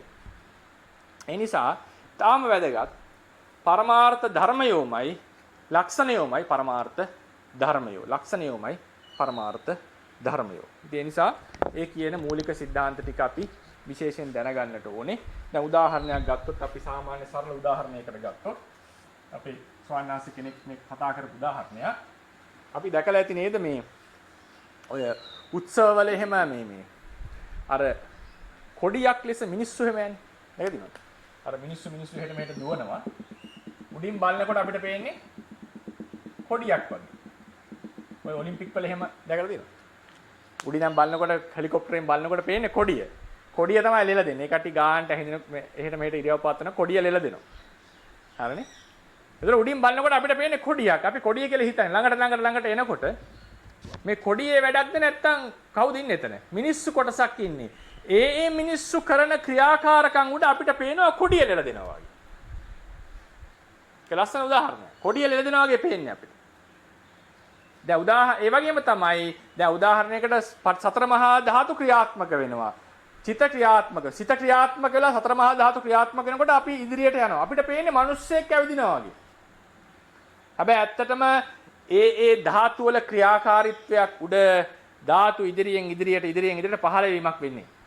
හරියට මිනිස්සු ටික දැන් මේ මිනිස්සු ටික ළඟට ගිහිල්ලා බැලුවම තේරෙනවා මිනිස්සු තමයි මොකක් කරේ අතක් උසවනවා, නැවෙනවා, කෙලින් වෙනවා. ඔය ටික තමයි කරන්නේ. කොඩියක් වන්නනවා. එතකොට අපි උඩින් බලනකොට අපිට පේන්නේ කොඩියක් ලෙල දෙනවා වගේ. ඒතර ඒ වගේ තමයි මේ අපි මේ හිතන් ඉන්න අපේ ජීවිතයත් අපි හිතන් ඉන්නේ මේක මිනිස්සයා ක්‍රියාත්මක වෙනවා මිනිස්සයා කනවා බොනවා කියලා පරමාර්ථ ධර්ම තමයි මෙතන ක්‍රියාත්මක වෙලා තියෙන්නේ. පරමාර්ථ ස්වභාව ටිකක් තමයි මෙතන ක්‍රියාත්මක වෙලා තියෙන්නේ. ඒ හැර මිනිස්සේ කෑවා බිව්වා නිදාගත්තා මොනවත් කරා නෙවෙයි. පරමාර්ථ ධර්මම ඒ ක්‍රියාකාරකම් කරනකොට අපේ මනසින් අපි හිතා ගන්නවා ගොඩනගා ගන්න මිනිස්සේ ජීවත් වෙනවා. ඒකේ තියෙන පොඩි අවාසියක් තියෙනවා අපිට. අපේ හිත සමර්ථ නැහැ. උදාහරණ චක්කු විඥානය වගේ එකක් නේ. චක්කු විඥානයේ ස්පීඩ් වේගයක් තියෙනවනේ නේද? ෂටර් 24 නේ. ෂටර් 24ක් තමයි ඒකේ වේගය. ඒතකොට සාමාන්‍යයෙන් ඊට වඩා අඩුවෙන් වුණොත් පේනවා වෙනස. ඊට වඩා වැඩි වේගයක් આવොත් අපිට පේන්නේ නැහැ මේක එහෙම මේ කියන්නේ වේගෙන් අරින වහින එකක් ගියොත් එහෙම තප්පරයට නේද ෂටර් 24. ඒ තප්පරයට 25 පාරක් 26 පාරක් ඇහෙනවා වැහුණාට අපිට ඒක පේන්නේ නැති වෙනවා. ඉතින් ඒ වගේ අපේ ඇහැ අපේ සිත සමර්ථ නැහැ මේ සාමාන්‍යයෙන් වේගයෙන් සිද්ධ වෙන ක්‍රියාවලියේ අංශු වෙන වෙනම දකින්න. අර උඩින් නම් බලනකොට අපිට පේනවාද මිනිස්සු ටික නෑ අපිට පේන්නේම කොඩියක්මනේ. කොච්චර බැලුවත් පේන්නේ කොඩිය. නේද? උඩින් නම් බලනකොට කොච්චර බැලුවත් කොඩිය පේන්නේ. ඒ වගේ අපේ හිතත් නිර්මාණය වෙලා තියෙන්නේ මේ ධර්ම ඒ විදිහට ඒ කියන්නේ පරමාර්ථ ධර්ම පෙනී සිටින ක්‍රමයක් ඒක ඇත්තට. ඈතට ඒ කියන්නේ එක විදිහට පෙනී සිටිනවා. ඉතින් අපි අර අවබෝධය නැති නිසා අපි හිතා ගන්නවා මේක තමයි මේක කොඩිය කියලා අපි හිතා ගන්නවා වගේ මේ මිනිස්සෙක් ඉන්නේ මේ මම ඉන්නේ මේ මගේ අම්මා ඉන්නේ තාත්තා ඉන්නේ කියලා මම අපි දැඩිව ආදාහන ග්‍රහණය කරගන්නවා. කරගෙන අපි ඒක ගැඹුරට යනවා. දැන් රහතන් වහන්සේටවත් මේක නතර කරන්න බෑ මේ දර්ශනය. උන්වහන්සේට පේන හැබැයි උන්වහන්සේ අවබෝධයෙන් ඉන්නේ දැන් ඕගනයිස් කරපු කෙනා කොඩිය ඕගනයිස් කරපු කෙනා රැවටෙන්නේ නෑනේ මේ කොඩියක් කියලා නේ. එයා දන්නවා මෙතන මොකද්ද වෙන්නේ සියල්ල කියලා. දන්නවා දැන් මම මේ ඕඩර් එක දුන්නා ඊළඟට මේක කරන්න ඊළඟට උඩ පනින්නේ ඔක්කොම එයා දන්නවනේ. ඒතර එයාට උඩින් බැලුවම කොඩිය පෙනෙයි. නමුත් එයා දන්නවා මෙතන තියෙන්නේ මිනිස්සු ටිකක් තමයි එහෙට මෙහෙට දඟලන්නේ කියලා. කුඩා ළමයෙක් බලන් ඉන්නකොට අන්න කොඩිය හෙලවෙනවා කියලාම හිතාගන්නේ. ඒතර ඒ වගේ තමයි. හැබැයි අර දන්න මිනිස්සයාටත් මිනිස්සු පේන්නේ නැහැ දුරින් ඉඳන් බලනකොට. එයාට පේන්නේ කොඩියක ලක්ෂණයමයි පේන්නේ. ඒ වගේ රහතන් වහන්සේගේ ඇහැ වෙනස් වෙන්නේ නැහැ රහත් වුණා කියලා. උන්වහන්සේගේ හිතේ වේගය වෙනස් වෙන්නේ නැහැ රහත් වුණා කියලා. උන්වහන්සේට මේ සම්මුතිය තමයි හිතට වැටහෙන්නේ. හිතෙන් උන්වහන්සේගේ සම්මුතිය ගොඩ නැගෙනවා. හැබැයි වෙනසක් තියෙනවා. උන්වහන්සේ දන්නවා මේකේ අභ්‍යන්තරේ මොකද්ද වෙන්නේ කියලා. තියෙන්නේ කියලා. ඒකට හොඳ උදාහරණයක් දුන්නා අපි බුරුමේ ඉන්නකොට. එක ගුරුවරයෙක් කියපු කතාවක් මේ. දැන් උදාහරණයක් හිතන්න පවුලක අපි හිතමුකෝ දරුවා කුඩා ලොකු වයසට බහ තේරෙන වයසට ආවම අපි හිතනවා උදාහරණයක් හිතන්න තාත්තා මිය යනවා. දරුවා බහ සේන වයසට ආවම තාත්තා මිය යනවා. අම්මා තව කසාදයක් කළා වෙන මහත්මයෙක් අරන් එනවා. දැන් ඥාතිත්වය නිසා දරුවා අලුතෙන් ආපු මහත්මයාට තාත්තා කියන්න එපා. ඒකනේ සම්ප්‍රදාය නේද? තාත්තා කියලා කතා කරනවා.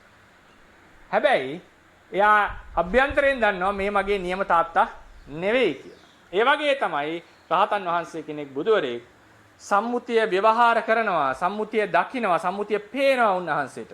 උන්වහන්සේට පේනවා රූප කලාප ගොඩක් දෙකක් එනවා නේ. සාරිපුත්‍ර කියලා මේ වෙනම රූප කලාප කොටසක් එන්නේ. මේ ඉන්නේ මොග්ගල්ලාන කියන වෙනම රූප කලාප කොටස කියලා. ඒ කියන්නේ ඒ වෙනස පේනවා උන්වහන්සේගේ චක්ෂුෂට. එහෙම වෙනසක් මේ එහෙම දර්ශනීය වෙනසක් වෙලා නැහැ.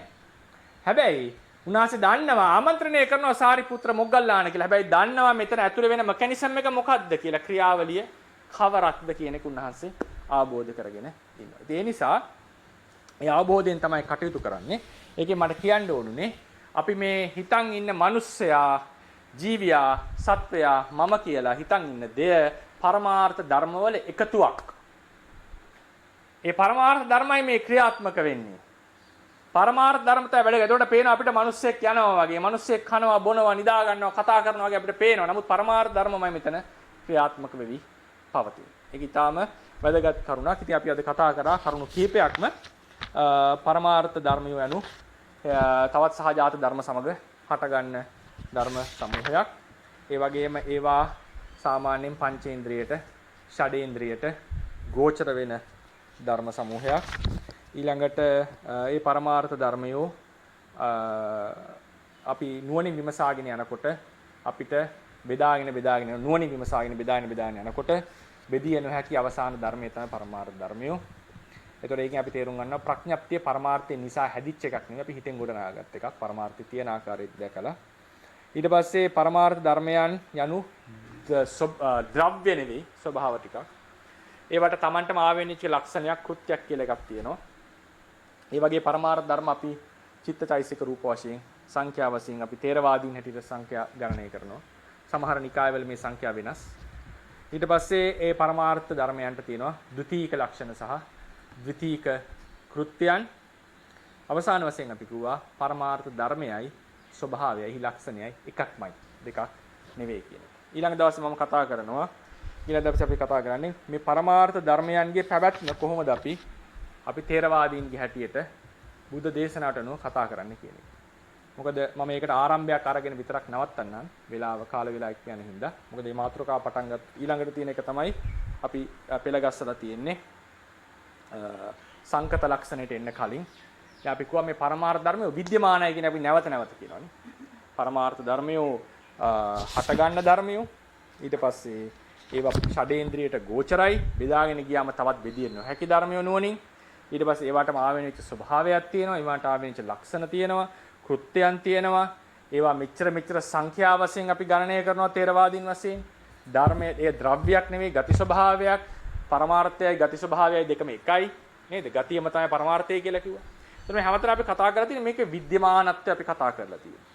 සමහර තැන්වල සමහර සූත්‍ර දේශනාවල එන පාට අනුව අපිට සමහරලාවට තියෙන්නට පුළුවන් මේ ඇයි මේ හැමතිස්සෙම මේ පරමාර්ථ ධර්ම ඇත කියන ප්‍රකාශනය කරන්නේ කියන එක. ඒතර මොකද අපි හොඳට දන්නවා එක සූත්‍ර දේශනාවක් තියෙනවා කච්චාන ගොත්ත සූත්‍රය කියලා. මේ කච්චාන ගොත්ත සූත්‍රයේදී බුදුරජාණන් වහන්සේ දේශනා කරනවා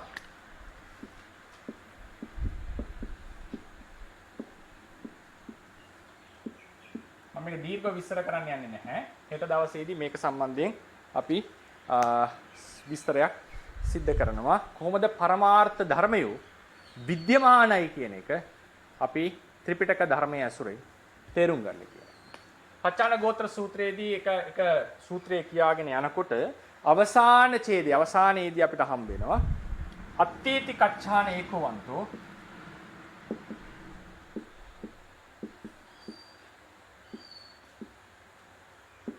නට්ටීති කච්චාන මම කච්චාන කියන වචනේ මෙතන ඔමික් කරනවා නට්ටීති ඒකවන්තෝ තථාගතයන් වහන්සේ කියනවා ඇත යනුත් එකාන්තයක් නැත යනුත් තවන්තයක් උබෝ අම්තේ අනුපගම්ම තථාගතෝ මජ්ජේන ධම්මං දේශීති තථාගතයන් වහන්සේ මේ අන්ත දෙකට යන්නේ නැතුව මැදින් ධර්මයේ දේශනා කරා. එතකොට කෙනෙක්ට හිතෙන්න පුළුවන් මේ ඇත කියලා අපි නිතර කියනවා සූත්‍රයේ හැටියට ඇත කීම එකාන්තයක් නැත කීම තවාන්තයක්. බුදුරජාණන් වහන්සේ ඇත නැත කියන අන්ත දෙකට යන්නේ නැතුව මැද වෙනම ධර්ම දේශනා කරා. මොකද්ද දේශනාව? පටිච්ච සමුප්පාද දේශනාව. උනාසක දේශනාව. එතකොට ඒකෙදී අපි තේරුම් ගන්නට ඕනේ ඊළඟට තව පාඩයක් තියෙනවා පටිසම්භිදා මාර්ගයේ ධර්මයේ කියවන අය මම මුලිනුත් මතක් කරා. ජාතං රූපං ස්වභාවේන ශුඤ්ඤං. අපි කියන්නේ ස්වභාවයක් තියෙනවා කියලා අපි කියන්නේ පරමාර්ථ ස්වභාවයක් තියෙනවා කියලා අපි කතා කරා. ඒතකොට ඒක ප්‍රතිපලම නෑ ජාත රූපය හටගත් රූපය ස්වභාවයෙන් ශුඤ්ඤයි හිස් කියලා කියනවා. ඒක තමයි පාඩේ ලිව්වොත් එහෙම. ජාතං රූපං ඒක වේදනා ජාතා වේදනා ජාතා සංඥා කියනවා. ස්වභාවයෙන් ශුඤ්ඤං කියලා පාඩ. ඒත් මේ වගේ පාඩ එනකොට අපිට හිතෙන්නට පුළුවන් මේ පරමාර්ථ ධර්මයෝ සැබවින්ම විද්‍යමානයිද නැද්ද? එහෙම නැත්නම් මේක මේ වගේ සූත්‍ර පාඨ කොහොමද අපි විවරණය කරගන්නේ? කොහොමද මේවා අපි අර්ථකථනය කරගන්නේ කියන එක අපිට මතුවෙන ප්‍රශ්නයක්. එතකොට ඒකෙදි අපි මම කෙටි උත්තර ටිකක් දීලා අපි අනිත් දවසේ ඒකේ එන්න පුළුවන් මොනවද කොහොමද අපි මේක බලන්න ඕනේ? කොහොමද මේක අපි සූත්‍රයේ කෙලින්ම සූත්‍රායෙන්ම අතුලෙන්ම තේරුම් ගන්න කියන එක අපි කතා කරනවා. විස්තර වශයෙන් කෙටියෙන් අපි කතා කරොත් ස්වභාවයෙන් ජාතං රූපං ස්වභාවේන ශුඤ්ඤං කියන එක මේ ස්වභාව කියන වචනේ අපිට අර්ථකථන කරන්න පුළුවන්. සාමාන්‍ය තියෙන අර්ථකථනය තමයි ආත්මයෙන් ශුඤ්ඤයි. ඒක කියන ශුඤ්ඤ ශුඤ්ඤය කියලා. ආත්ම ස්වභාවයෙන් ශුඤ්ඤයි. රූපය ආත්ම ස්වභාවයෙන් ශුඤ්ඤයි. මේ කියන්නේ රූපයේහි දැන් පඨවි ධාතුවේ තද ගතිය නැහැ කියන එක නෙවෙයි මේ කතා කරලා තියෙන්නේ. එහෙම වුණොත් එහෙම මේ ජාත කියන වචනයෙන්ම ප්‍රශ්නයක්. ජාතය කියන්නේ හටගත්ත කියන එක. ඒතර පඨවි ධාතුවේ තියෙන තද ගතිය නැත්තම් පඨවි ධාතුව හට ගන්නවා කියලා එකක් නැහැ. එතකොට කෙනෙක් හිතෙන්න පුළුවන් මේක හිතේ හටගත්තද කියලා. නෑ මේක පරමාර්ථ ධර්මයේ සම්බන්ධයෙන් අපි කතා කරන්නේ. ඒක යම් ධර්මයක් ජාතයි කියලා කියන්නේ හටගත්තා කියන්නේ. මොකද ඒකට හේතුව තමයි අපි ගත්තොත් එහෙම අචේල කස්සප සූත්‍රයේදී එහෙම බුදුරජාණන් වහන්සේ පැහැදිලිවම දේශනා කරනවා දුක කියලා එකක් ඇත.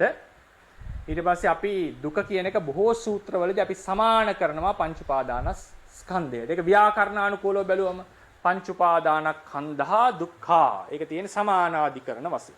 ඒතර ඒ වගේ ගත්තම ඒක ථේරවාද ශාසනයේ අටුවා සාහිත්‍යය ගැන නෙමෙයි මම මේ කතා කරන්නේ. ත්‍රිපිටක පාළියෙහිම පරමාර්ථ ධර්මයන්ගේ විද්‍යමානත්වය ඊටාම් පැහැදිලි ලෙස කතා කරලා තියෙනවා.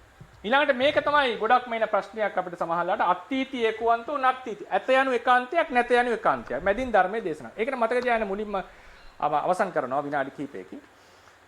තථාගතයන් වහන්සේගේ ශාසනයේ මධ්‍ය දෙකක් තියෙනවා ප්‍රධාන වශයෙන්.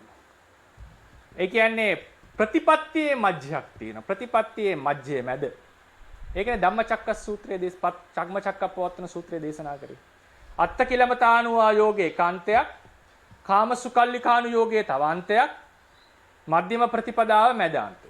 මැදාන්තේ නේ මැද. එතකොට ප්‍රැක්ටිස් එකේ පුහුණුවේ මධ්‍යය තමයි මධ්‍යම ප්‍රතිපදාව.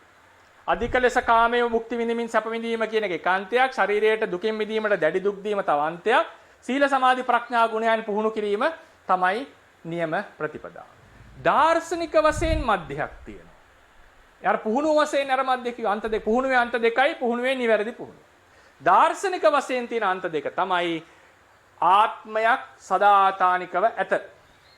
ආත්මය යම් තැනකදී විනාශ වේය. එක්ක මෙලව ජීවිතයේදී එහෙම නැත්නම් කවදා හෝ දවසකදී. ඒ කියනවා සාස්වත දෘෂ්ටිය සහ උච්ඡේද දෘෂ්ටිය කියලා. උච්ඡේද දෘෂ්ටිය කීප වැදෑරුම් වෙනවා. මේ මරණයෙන් ජීවිතය අවසන් වෙනවා. මේ මරණයෙන් මේ සියල්ල අවසන් වෙනවා කියන එක දෘෂ්ටියක්. ඊට පස්සේ කල්ප ගානක් සැරිසරලා එක්තරා භවයකදී මේ ආත්මය අවසන් වෙනවා කියන එක තව දෘෂ්ටියක්. කලින් ආත්මේ පින්කම් කරපු කෙනා නෙවෙයි ඊළඟට ඉපදිලා ඉන්නේ සම්පූර්ණ වෙනස් කෙනෙක් කියන එක තව උච්ඡේද දෘෂ්ටියක්. ඒකෙදි තියෙනවා ඉපදීම පිළිගන්නවා නමුත් වෙනම කෙනෙක්. මේක සම්පූර්ණ වෙනස්. ඒක උච්ඡේද දෘෂ්ටි තුනක් ඔතනම කියලා තියෙනවා. එකක් තමයි මරණය මේ සියල්ල අවසానයි. සසර සැරිසරලා දවසක මේක නැති වෙනවා කියන එක තව එකක්. උප්පත්තිය පිළිගන්නවා නමුත් අර කලින් ඉපදුන කෙනා සම්පූර්ණ වෙනස් කෙනෙක්. මෙයා සම්පූර්ණ වෙනස් කෙනෙක් කියන එක තව දෘෂ්ටියක්.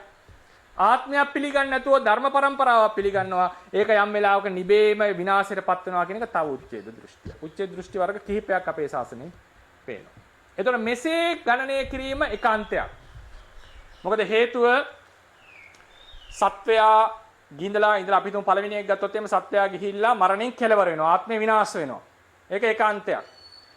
ඊට පස්සේ මේ සත්වයා නෙවෙයි ඊට වෙනම සත්වෙක් තමයි ඊළඟ භවයේ පහළ වෙන්නේ කියන එක තව අදහසක්. මොකද ඊට පස්සේ අනිත් එක තුන්වෙනි එක තමයි මේ ආත්මයේ සසර සැරිසරලා දවසක ගිහිල්ලා විනාශ වෙනවා. මේ තුනම ප්‍රතික්ෂේප වෙන්නේ ආත්මයක් නැහැ කියන පදනම උඩ. මොකද දෘෂ්ටිය පදනම් උනේ ආත්මය මතනේ. ආත්මයක් නැතිනම් මේ දෘෂ්ටියට පදනමක් නැහැ. හතරවෙනි යුත්තේදී තමයි විස්තර වශයෙන් කතා කරන්න. දැන් මේ ආරම්භයක් අරගෙන නවත්තන්න යන්නේ. මේක ආරම්භයක් නෙවෙයි ඒක දීර්ඝ ආරම්භයක් නෙවෙයි. ධර්මයේ පරම්පරාව වශයෙන් පැහැදිලි පකුද කච්චායන දේශනා කරේ අහලා තියෙනවද දන්නේ. පකුද කච්චායන දේශනා කරා තියෙන්නේ සංකීර්ණ ධර්ම ටිකක්. මරණයේදී වෙන්නේ සතර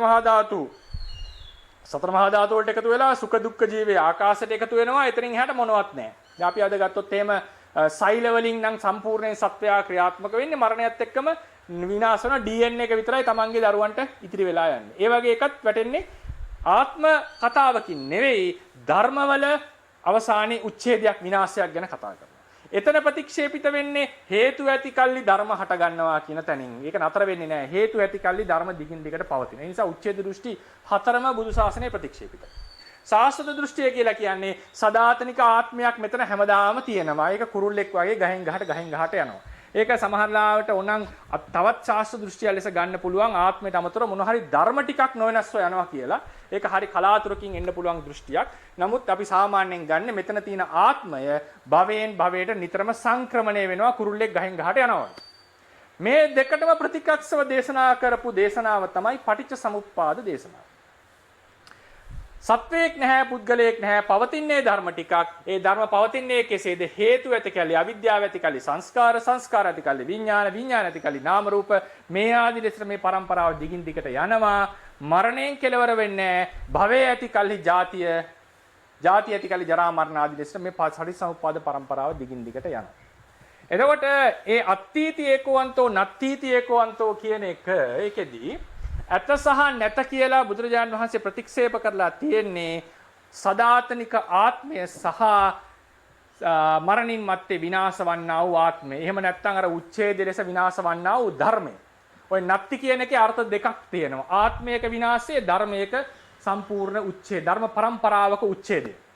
ඊට පස්සේ අත්ථීති කියන එකේ අදහස් තමයි සදාතනික ආත්මය. මේක තමයි සාමාන්‍යයෙන් ලෝකයා පිළිගත් නිශ්චිත දෙක. ඒකනේ බ්‍රහ්මජාල සූත්‍රයේදී දේශනා කරේ දෘෂ්ටි 62ක් නේද? ඒ දෘෂ්ටි 62 අපිට කඩන්න පුළුවන් සාස්වත දෘෂ්ටි සහ උච්ඡේද දෘෂ්ටි ලෙස. ඊට පස්සේ නා පුබ්බන්ත ගාහික දෘෂ්ටි, අපරන්ත ගාහික දෘෂ්ටි කියලාත් මේක කඩනවානේ. මේක මේ විදිහට මේ දෘෂ්ටි 62 කඩා ගන්නට පුළුවන්. සියලුම දෘෂ්ටි මේවට තමයි වැටෙන්නේ සාමාන්‍යයෙන්. එතකොට ඒකෙදී බුදුරජාණන් වහන්සේ දේශනා කරන්නේ යෙබුයේනේ බොහෝ සෙයින් සත්වයා මෙන්න මේ කියන අන්ත දෙකේ තමයි ඉන්නේ. මම ඒ ආත්මවාදී දෘෂ්ටියට වැටෙන්නේ නැතුව හේතුඵල සම්බන්ධතාවයක් දේශනා කරනවා. භවයෙන් භවයට ආත්මයක් සංක්‍රමණය වෙන්නෙත් නැහැ. භවයෙන් අවසන් වෙන ආත්මයකුත් නැහැ. ඒ නිසා මම මධ්‍යයෙන් ධර්මයේ දේශනා කරනවා කියන එකයි දේශනාව. එතකොට ඒකෙදී මම ඒක ගැන ඊට වඩා දීර්ඝ විස්තරයක් කරන්නම්. මේ සූත්‍රයම අපි සම්පූර්ණයෙන් අරගෙන සහ බුදුරජාණන් වහන්සේගේ තියෙන පුප්ප සූත්‍රය කියලා සූත්‍රයක්. ඒකෙදි බුදුරජාණන් වහන්සේ දේශනා කරනවා මහණෙනි රූපය ඇත. රූපේ නැති වෙන්නේ මම නැහැ කියලා කියනවා සදාතනික රූපයක්. නමුත් විපරිණාම වන, අනිත්‍ය වන, අද්භව වන රූපය මහණෙනි ඇත. ඒක ලෝකයේ ඇතයයි සම්මතයි, පඬිත සම්මතයි, අහං තං අත්ථීති වදාමි. ඒ නිසා මේ අත්ථීති නත්ථී කියන ප්‍රශ්න දෙක සමහර විට හිතෙන්නට පුළුවන් මේ කිසිදු ධර්මයක් ඇතයයි පිළිගැනීමත් එකාන්තයක්, නැතයයි පිළිගැනීමත් එකාන්තයක්, මෙතන තියෙන ධර්ම න්‍යායක් කියලා පටිච්චසමුප්පාදයේ දේශනා කරා කියලා අදහසක් එන්නට පුළුවන්.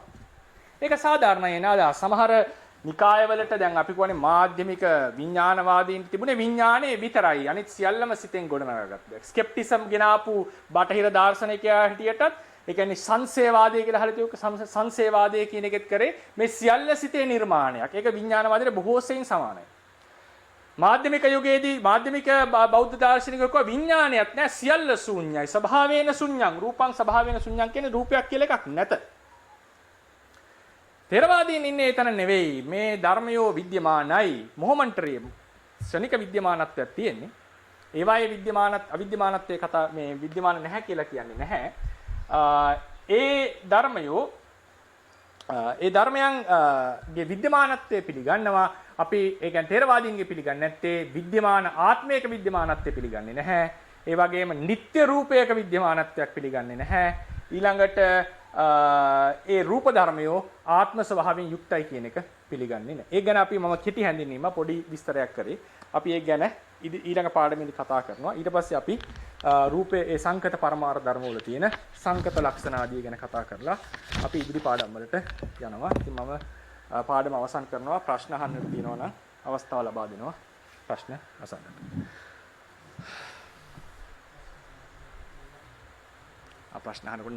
ප්‍රශ්න අහනකොට පොඩ්ඩක් නම කියලා අහන්න පුළුවන් නම් හොඳයි. මොකද මට ආමන්ත්‍රණය කරන්න පහසුයි එතකොට.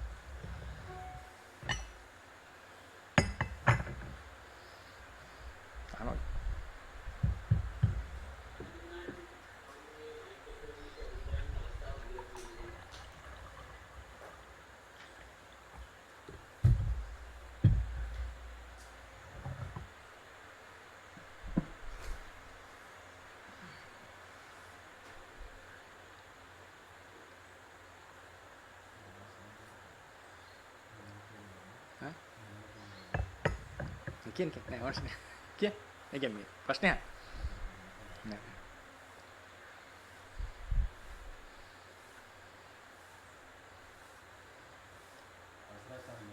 හයියෙන් කියන්නේ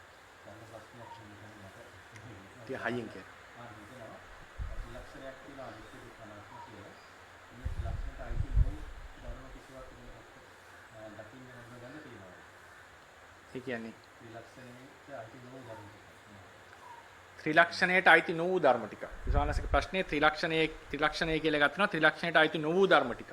ඒ කියන්නේ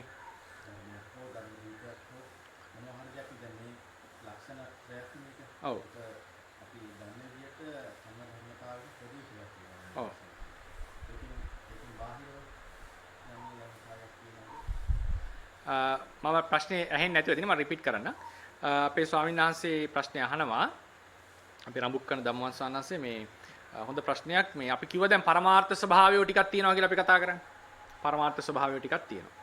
ඒ වගේම අපි කතා කරා පරමාර්ථ නොවන ප්‍රඥප්තිත්ව ලක්ෂණත්‍රයක් ගැන අපි කතා කරා නේද? අනිත්‍ය දුක්ඛ ආදී වූ ලක්ෂණත්‍රයක් ගැන කතා කරා. ස්වාමීන් වහන්සේගේ ප්‍රශ්නේ වෙලා තියෙන්නේ දැන් සාමාන්‍යයෙන් අපි කියනවා ඊළඟ සුමානේ ඊළඟ හෙට හෝ ඊළඟ ඊට පස්සේ දවසේ අපි කතා කරනවා සංකත ධර්මවල ලක්ෂණ කියලා එකක්. ඒ සංකත ධර්මවල ලක්ෂණ වල එනකොට උපාදෝ පඤ්ඤායති වයෝ පඤ්ඤායති තිතස්ස අඤ්ඤතත්තම් පඤ්ඤායති ඊට පස්සේ ජාති ජරා මරණ මෙන්න මේ වගේ ලක්ෂණ අපි කතා කරනවා. එතකොට ඒකේ එකක් තමයි අනිත්‍ය ජාති ජරා මරණ කියන අනිත්‍ය ලක්ෂණය. ඒ නිසා ඒක නිසා දුක් ගෙන දෙන බවකුත් වෙනවා දුක්ඛ ලක්ෂණය. වසඟේ පවතින නැති අනාත්ම ලක්ෂණය. එතකොට ත්‍රිලක්ෂණය කියන එක සංකත පරමාර්ථ ධර්මයන්ට පොදුයි. ත්‍රිලක්ෂණය කියන එක සංකත පරමාර්ථ ධර්මයන්ට පොදු වෙනවා. ඉතින් ස්වාමීන් වහන්සේ ප්‍රශ්නයක් අහන්නේ මේ ත්‍රිලක්ෂණයට අදාළ නොවන ධර්ම තියෙනවද? ත්‍රිලක්ෂණයට අදාළ නොවන ධර්ම තියෙනවද?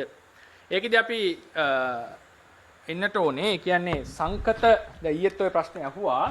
සංඛාර කියනකොට අපි අනිත්‍ය දුක්ඛ ලෙස කතා කරනවා. පඤ්ඤාති නිර්වාණ කියනකොට එතන අනාත්මය ගැන කතා කරනවා. ඒ වගේ අපි පොඩි වෙනස් වීම සහිතව තමයි කියන්නේ වෙන එක්සෙප්ෂනල්ස් එක තමයි අපි ඒක කියන්නේ. දැන් අපි කියන සම්පාදේ සබ්බේ සංඛාරා අනිච්චා.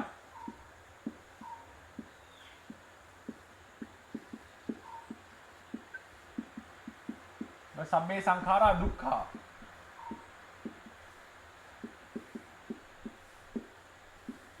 සබ්බේ ධම්මා අනාත්තා.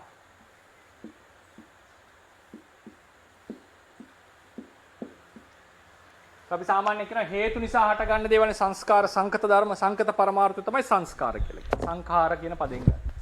ඒක සියලු සංස්කාරෝ හේතු නිසා හටගන්නවා. ඒවා නිරුද්ධ වෙනවා වැඩිකල් පවතින්නේ නැහැ. නේද? ඒවා වැඩිකල් පවතින. ඒවා දුක් ගෙන දෙනවා. ඒ කියන්නේ ඉපදීම් මිනීම් දෙකෙන් සත්‍යය පෙළෙනවා. සබ්බේ ධම්මානත්තා කියලා කියනකොට එතන අපි ගන්නකොට ප්‍රඥප්තිය නිර්වාණය ගැන අපි මේ කතා කරා. මේ අනිත්‍ය දුක්ඛ නිසා යද නිච්ඡන් තන් දුක්ඛං යන් දුක්ඛං තදනත්තා කියනකොට යමක් අනිත්‍ය නිසා දුකයි දුක නිසා අනාත්මයි කියලා කිව්වනේ. ඒක මෙතනට වළංගු නැහැ. මේ නිර්වාණය සහ ප්‍රඥප්තිය කියන දෙක විතරක් කතා කරනවා. ඒකට හේතුව තමයි අනාත්ම ලක්ෂණය බොහෝසෙයින් මොකද වෙන ක්‍රම වලට හඳුන්වන්නට පුළුවන්. හේතුන් නිසා හටගන්න නිසා අනාත්මයි. ස්වභාව ලක්ෂණයක් ඇති නිසා අනාත්මයි. ඊට පස්සේ ඇතිව නැතිව යන නිසා අනාත්මයි. දුක් ගෙන දෙන නිසා අනාත්මයි. ඒ වගේ අනාත්ම ලක්ෂණ ක්‍රම කීපයකට හඳුන්වන්නට පුළුවන්. සාමාන්‍ය අනිත්‍ය ලක්ෂණයේ තියෙන විපරිණාම ස්වභාවය, වෙනස් වෙන ස්වභාවය, බිඳෙන ස්වභාවය, හටගෙන නැති වෙන ස්වභාවය. එතකොට ඒ නිසා මේ සියලු ධර්මය අනාත්මයි කියලා කියනකොට එතන ප්‍රඥප්ති නිර්වාණ දෙක ඇතුළත් වෙන ප්‍රඥප්ති නිර්වාණ අනාත්ම වෙන්නේ අනිත්‍ය දුක්ඛ නිසා නෙවෙයි. අනාත්ම ලක්ෂණය ටිකක් වපසරිය ලොකු ලක්ෂණයක්. ඒකෙන් එතකොට අපිට කියන්න පුළුවන් නිර්වාණය සහ ප්‍රඥප්තිය කියන එක විද්‍යමාන දෙයක් නෙවෙයි. නිර්වාණය කියන එක අනිත්‍ය වන්නේත් නැහැ, දුක්ඛ වන්නේත් නැහැ, අනාත්මයි. සියලු සංස්කාර ධර්මයෝ අනිත්‍යයි, දුකයි, අනාත්මයි. සියලු සංස්කාර ධර්මයෝ අනිත්‍යයි, දුකයි, අනාත්මයි. ඊට පස්සේ අපි ගත්තනේ මෙතන මේ මැද ටික අනිෂ්පන්න රූප, ඊට පස්සේ ත්‍රිලක්ෂණය, ඊළඟට ගතිය වගේ ටිකක් මාතෘකා ටිකක් අපි ගත්තා නේද? එතකොට ඒකෙදි අපි දැන් ගත්තොත් අනිෂ්පන්න රූප කියන මාතෘකාව ගත්තොත් අනිෂ්පන්න රූප කියනවා පරමාර්ථ නෙවෙයි. ඒවා පරමාර්ථ වලට ඈඳිච්ච සම්බන්ධ වෙච්ච දේවල්. එතකොට දැන් අපි ගත්තොත් එහෙම කාය විඤ්ඤාතිය කියලා කියන්නේ වායෝ ධාතුවේ විකාරයක්. වායෝ ධාතුව අනිත්‍ය නම් වායෝ ධාතුවේ විකාරයක් නිට්ටය වෙන්න බෑ. ඒ පස්සේ ලහුතා මුදුතා කම්මඤ්ඤතා කියලා කියන්නේ සතර මහා ධාතු වල. ඒක අභිධර්ම ඉගෙන ගත්ත අයට තේරෙයි. ලහුතා මුදුතා කම්මඤ්ඤතා කියන්නේ සතර මහා ධාතු වල තියෙන එක්තරා විකාර ස්වභාවය. සතර මහා ධාතු විනාශ වෙනවා නම් ඒ විකාර ස්වභාවයත් විනාශ වෙනවා කියලා අපි සලකනවා. ඒ නිසා ඒ සමහර තැන්වල දැකලා ඇති දැන් හට ගැනීම කියන එක ಜಾතිය හට ගන්නවා කියන එකයි ධාතුවයි පඨවි ධාතුවේ හට ගැනීමයි කියන එක දෙකක් අපේ හැටියට. ඉතින් සමහර තැන්වල ಜಾතින් අනිච්චං කියලාත් අපි කතා කරලා තියෙනවා. ඒ නිසා ඒ අර මැද තියෙන ධර්ම මැද අපි කතා කරන්නේ පඤ්ඤාති පරමාර්ථය වගේ නැති හැබැයි පරමාර්ථය කිට්ටු කරලා ධර්ම ටික ඒව ත්‍රිලක්ෂණයට ඈඳලා තමයි අපි කතා කරන්නේ. අර කියපු පරමත්ත ජාතික උපාදිනෝ ධර්ම ඊට පස්සේ අනුප්පන්න ධර්ම කියන ඒවා ත්‍රිලක්ෂණයට අපි ඈඳෙනවා. ඒක ඈඳෙන හැටි අපි ඒ පාඩම් වලදී අපි කතා කරලා ගමු. ඔව්. දැන් ඔය සබ්දේ සංකාර අනිසයිකෝ මේ විශ්ේ තියෙන අනුජාත ජීව ඔක්කොම වෙනස් වෙනවා. ඔව්. ඔව්. ඒක ඉතිවෙන්නේ නෑ. නැහැ. අනිත්‍ය වෙන එකෙන්ද දුකයි ඉන්නේ. ඔව්. ඒක මම කියන කෙනෙක් නැහැ. හරි. නේද? ඔව්. ඔය තුනනේ. ඔව්. ආසත් පඤ්ඤාත්‍ය නිවනත් හරි දුකක් පවතින දෙයක් නැහැ. ආස කියන්නේ හිස්. හරි. නිවන කියන්නේ හිස්. පඤ්ඤාත්‍ය කියන්නේ දුර්නාන්ද දේශනා කරු මේ චතුරාර්ය සත්‍ය. ඒ දුරට අමුතෙන් දෙයක් නැහැ. ඔය මොකක්ද ඒකෙන් ප්‍රශ්නේ සවනස? හා? මොකක්ද ප්‍රශ්නේ? මොකක්ද ප්‍රශ්නේ? හරි හරි හරි. ඒකෙදි මෙහෙමයි දැන් අපි කියමුකෝ ආකාශය කියලා එක ඇහෙන්නේ නැති පිරිසට ආකාශය කියන එක අපේ ථේරවාදීන්ගේ හැටියට ඔව් කියනද අදහසක් කියලා. ආකාශය කියන එක තමයි අස්වන්නස දැන් අපේ අර අසු දිවේ. හරි. ආකාශය කියන එක අපේ මේ ප්‍රශ්නේ මාතෘකාවක් නිසා මම කතාවට ගන්නම්. ආකාශය කියන එක අපේ ථේරවාද ශාසනයේ හැටියට අපි කියමුකෝ ඒක අපි ධම්මනේද අර පරමාර්ථ ප්‍රඥප්ති දෙක අතරට අපි කතා කරන අජට ආකාශය කියලා මතකද? අජට ආකාශය කියන්නේ. ඒක අපි විද්‍යමාන ඒක ලෝකේ පවතින ධර්මයක් අජට ආකාශය කියන එක. ඒක නැති දෙයක් නෙවෙයි. ඒක නැති වුණොත් එම් මේක පවතින්නට බෑ. නමුත් ඒක අපි පරමාර්ථ ධර්මයක් ලෙස අපි කතා කරලා නැහැ විශේෂයෙන් ථේරවාද ශාසනයේ අජට ආකාශය කියන එක. ඊළඟට ගත්තොත් එහෙම දැන් ඒ සායනාසය ප්‍රශ්න තමයි සියලු සංස්කාර ධර්ම විනාශ වෙනවා.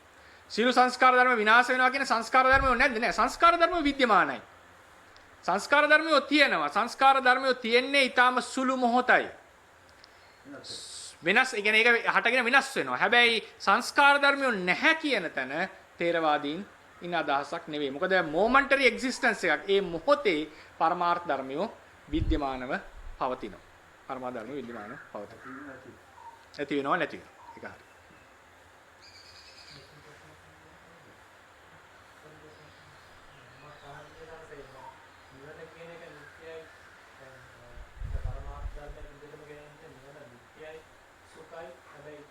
අනාත්මයි. නිට්ටයයි සුඛයි අනාත්මයි. පරමාර්ථ ධර්ම නොවන දෙයක් විදිහට ගත්තොත් මොකද? සාමාසිකුල වගේ අවකාශය සාපේක්ෂ වෙන එක නිට්ටය හැබැයි සුඛ දුක්ඛ භාවයක් නොමැති.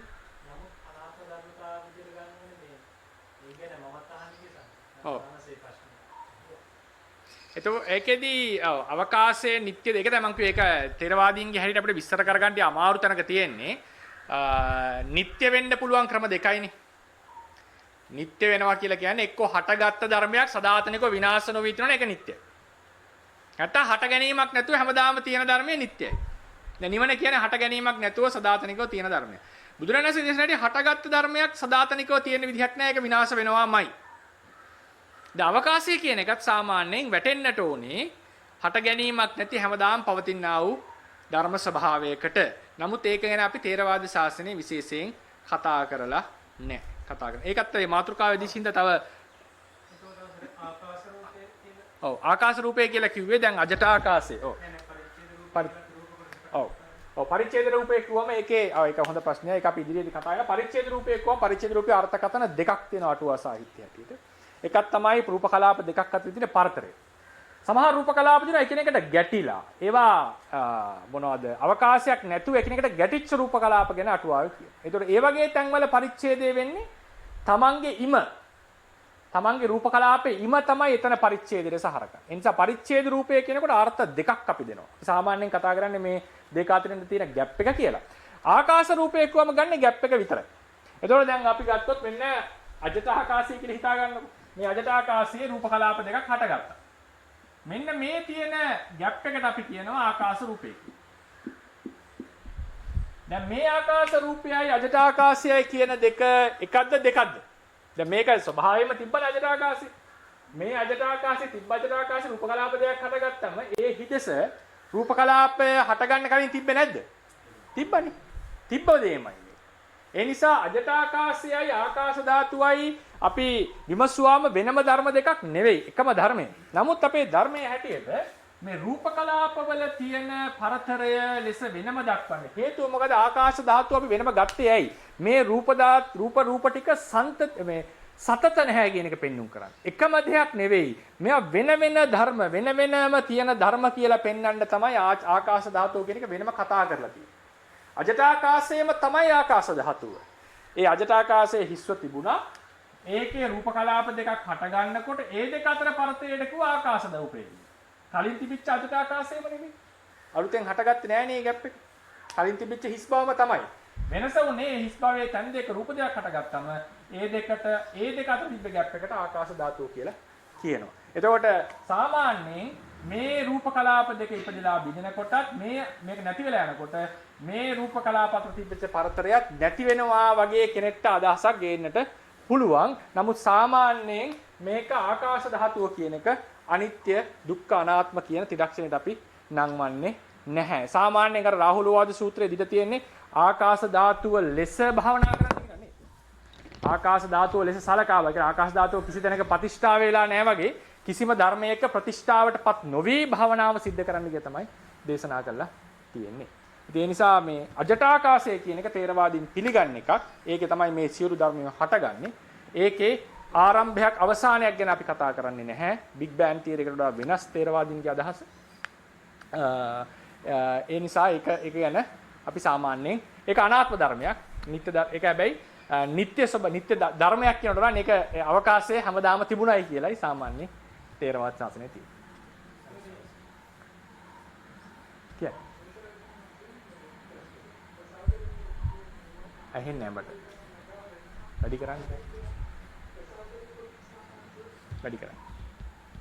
පොඩ්ඩක් ඉන්න වැඩි මට ඇහුන්නේ නැහැ අපේ අයසු. චින්තානන්ද අයසු නේද? හයියෙන් කියන්නේ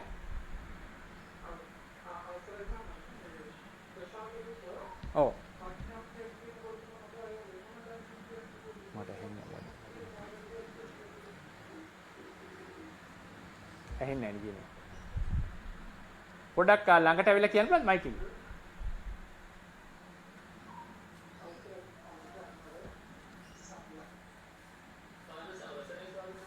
ඔව්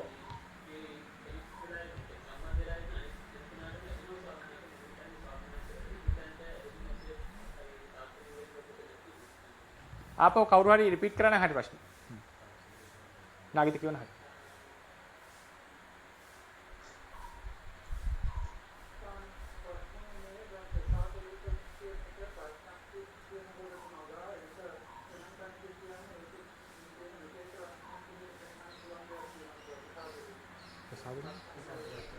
අනිෂ්පන්න රූප ප්‍රසාද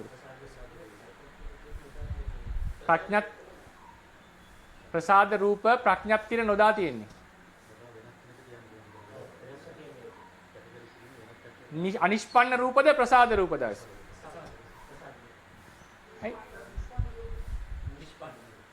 අනිෂ්පන්න රූප. නිෂ්පන්න රූප පරමාර්ථ ධර්මනේ.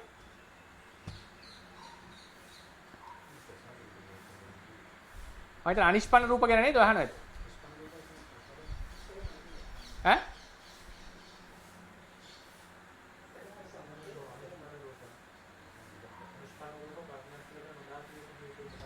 අනිෂ්පන්න රූප ප්‍රඥප්ති වලට නොදා තියෙන හේතු දහන්නේ අයසු.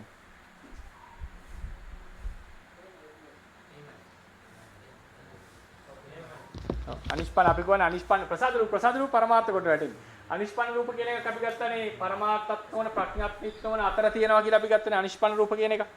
ඒ අනිෂ්පන්න රූප වලට පරමාර්ථ වලට ගොගන්න හේතුව තමයි ඒවා මේ පරමාර්ථ රූපවල තියෙන එක්තරා ඒවට සම්බන්ධ ස්වභාව ටිකක්. ඒ කියන්නේ උදාහරණයක් ගත්තොත් ආකාශ ධාතුව කියලා කියන්නේ ස්වභාවයෙන්ම තිබුණා මේ ආකාශ. මම ආකාශ ධාතුව කියන එක පරමාර්ථයක්ද පරමාර්ථයක් ලෙස අපේ ශාසනය අපි අර්ථකථනය කරලා නැහැ.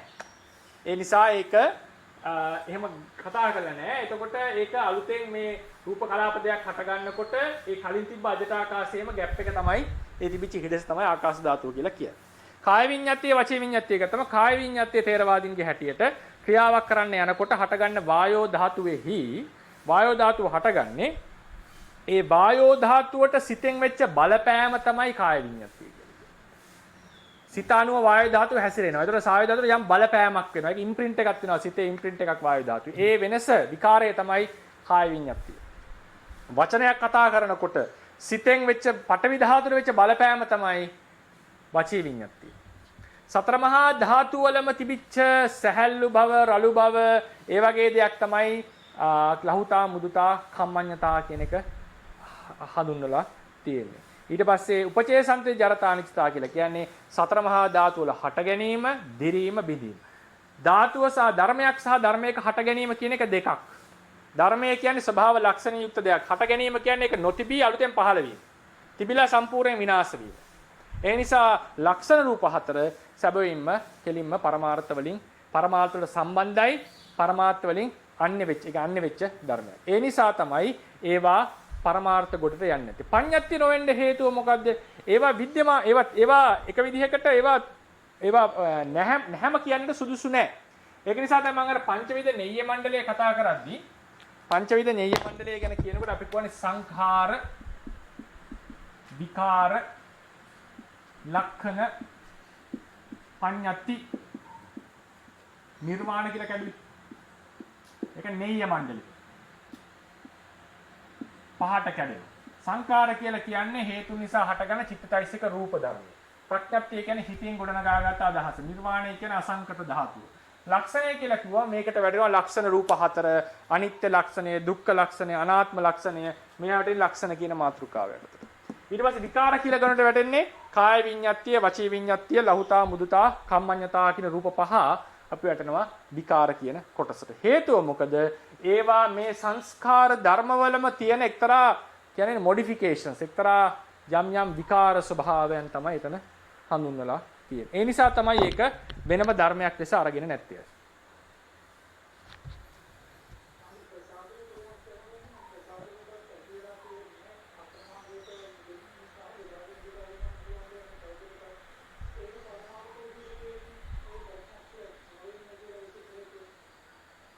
I කියන්නේ ප්‍රසාද අපි ගත්තොත් ප්‍රසාදයක හොඳ ප්‍රශ්නයක්.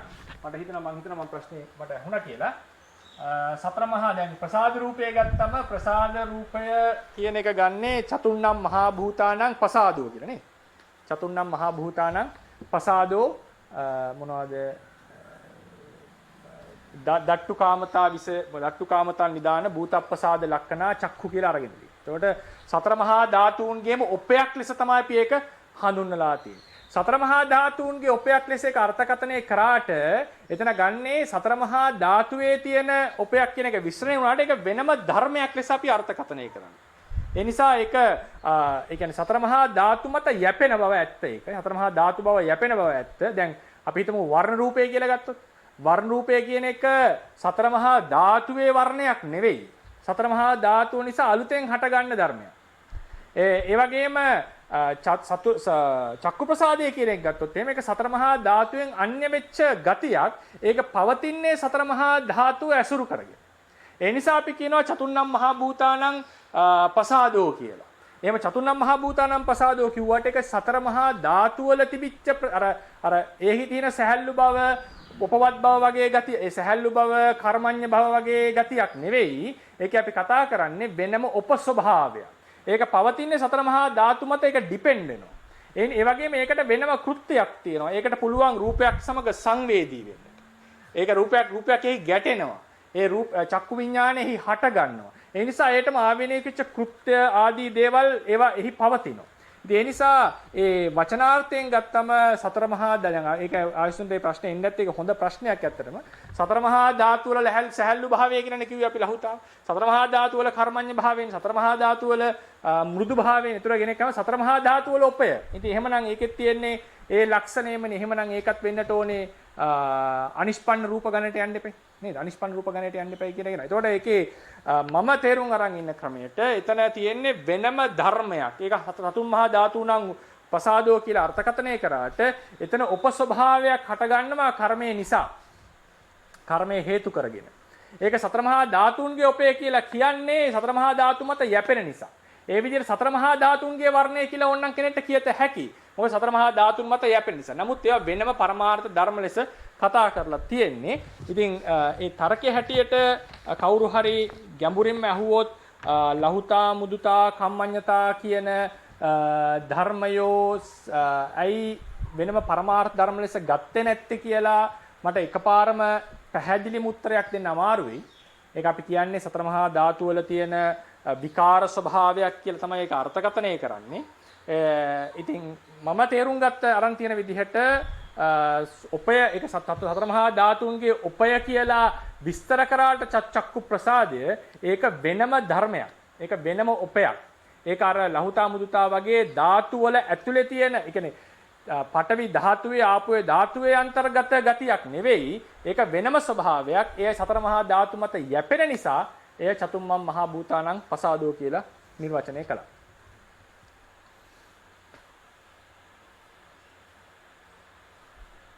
පැහැදිලි වුණාද දැන්?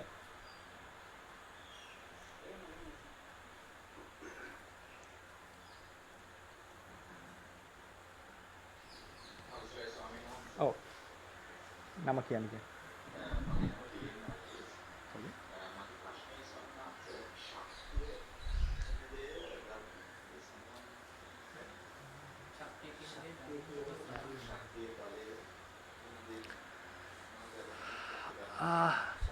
ශක්තිය බලය කියන එක ඉතින් ඒක ඔබතුමා අහන්නේ විද්‍යාත්මක පදනමේ ඉඳලාද නැත්නම් දැන් කාර්යයක් කිරීමට ඇති හැකියාව තමයි බලය නේද? ශක්තිය. කාර්යයක් කිරීමට ඇති හැකියාව තමයි ශක්තිය. ඒක විද්‍යාත්මක ක්‍රමයෙන් ධර්මයෙන් අහනද කොහොමද ඒක?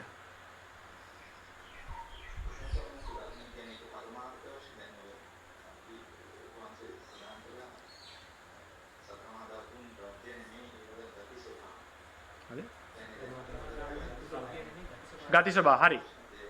ඔව්.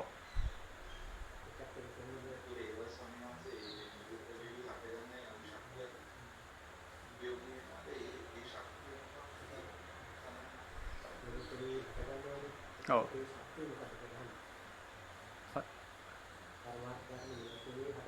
ඔව්. ඒ කියන්නේ පරමාර්ථ ධර්මයන්ගේ හට ගැනීමට අවශ්‍ය වෙන ශක්තියක් ගැන දහන්නේ මහත්මයා. මට හරියට පැහැදිලිව ඇහෙන්නේ නැහැ.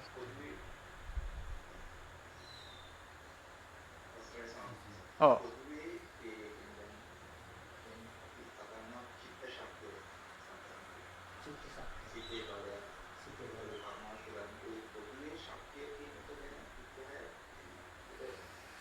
ඒ කියන්නේ මෙහෙම අපි ඒ කියන්නේ එහෙම කෙලින්ම අපිට නිර්වචනය කරන්න තරම් තොරතුරු අපේ ශාසනයේ මදි. දැන් මෙහෙම කියන්නම්කෝ අපි. දැන් උදාහරණ මේකේ මම නිකන් තොරතුරු වගේක් දෙන්නම් ඔබතුමාට මම දන්න පමණි.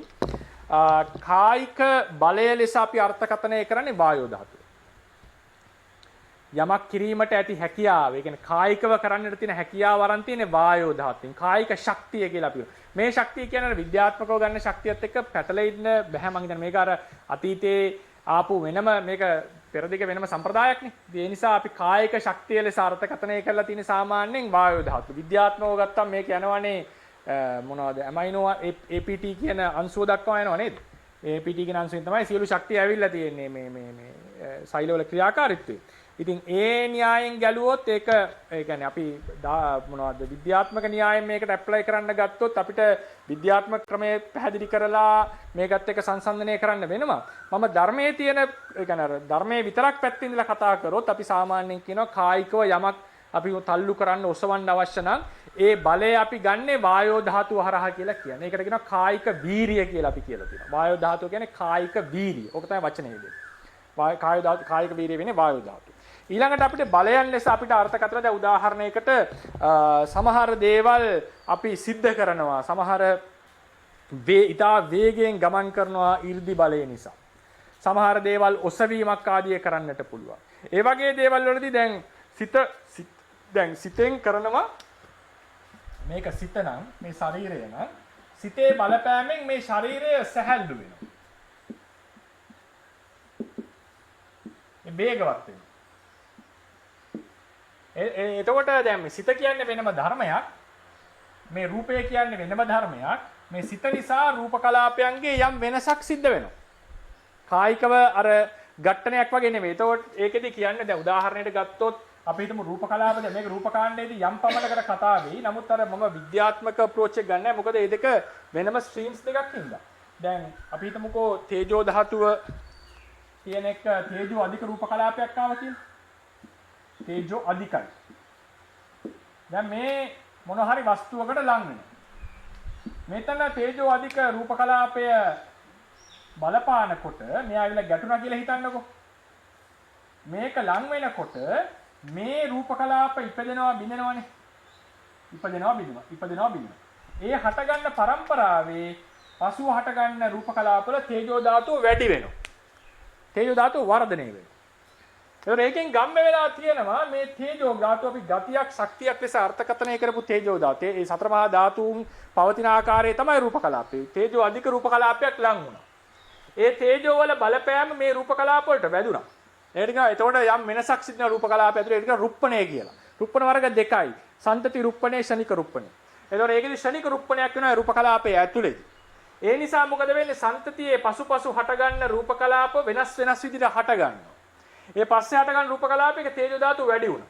එතකොට අපිට තේරෙනවා මේ තේජෝ මෙතන අවකාශ දැන් අපි මේක ලං වුණා කියලා හිතමු කමන්න. අපි ගොඩාක්ම ලං කරලා ගමුකෝ. මේ තේජෝ මෙතන මේක නිසා මෙයාට යම් බලපෑමක් වෙලා තියෙනවා. ඒකෙදි මම අපි තේරුම් ගන්න විදිහට අපි දන්න අපි තේරෙන ධර්මයේ හැටියට රූප කලාප වලට වෙනම තියෙන ඉමක් මේ රූප කලාපෙට වෙනම ඉමක් තියෙනවා. මේ දෙක ඝට්ටණය වෙනකොට මේකේ යම් කිසි ශක්තියේ වෙනසක් සිද්ධ වෙනවා. දැන් උදාහරණයට විද්‍යාත්මකව ගත්තම ශක්තිය සම්ප්‍රේෂණය වෙන ක්‍රම කීපයක් තියෙනවානේ රේඩියේෂන් වලින්. අර අංශු ඝට්ටණය වීම තුලින් සහ ඝන ද්‍රව සහ වායු වලදී ඒ සංවහනය වගේ ක්‍රම වලින් මේක මේ මොනවාද සම්ප්‍රේෂණ. ඒකදී උනත් දැන් මේකේ තියෙන චාලක ශක්තිය මේකට යනවනේ. මේකේ තියෙන ශක්තිය මේකට සම්ප්‍රේෂණය වෙනවා.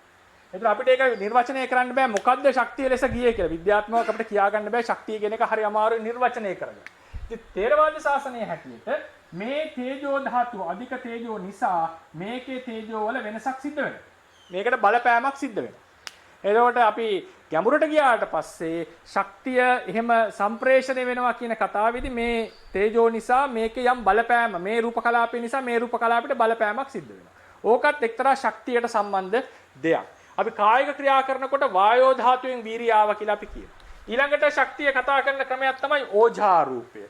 ඕජා රූපය නිසා ශරීරයේ සියලු රූප කලාප ප්‍රබෝධමත් වෙනවා. ඕජාව ගත්තම සියලු රූප කලාප වලට ඒක බලපානවා. ජීවිතේන්ද්‍රිය කියන රූපේනුත් ඒ වගේ සත්‍යයන්ගේ රූප කලාප වල යම් ජීවත් කරන ගතියක් ඇති වෙනවා. මේ විදිහට තේරවාද ශාසනයේ ගත්තම ඒක කෙටියෙන් ගත්තා මම හිතනවා ඔබතුමාගේ ප්‍රශ්නේ හැටියට දැන් ගති ස්වභාව ටිකක්ම තමයි මේකේ තියෙන්නේ. ඒකෙන් ශක්තිය ලෙස අපි අද හිතන මානසිකත්වයෙන් ශක්තිය ලෙස නිර්වචනය කරන්න වෙන්නේ සමහර ධාතු ටිකක් විතරයි. සිත කියන එකේ ලොකු ශක්තියක් තියෙනවා.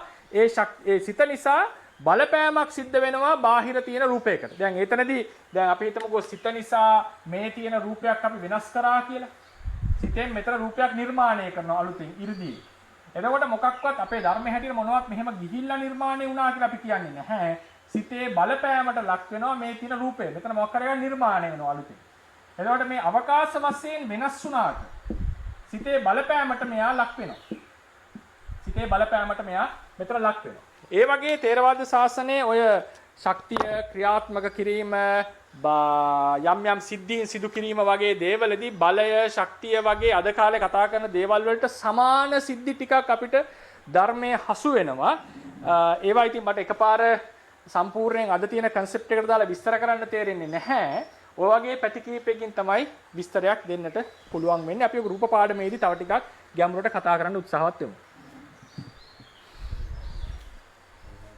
අදහසක් පැහැදිලි වුණාද?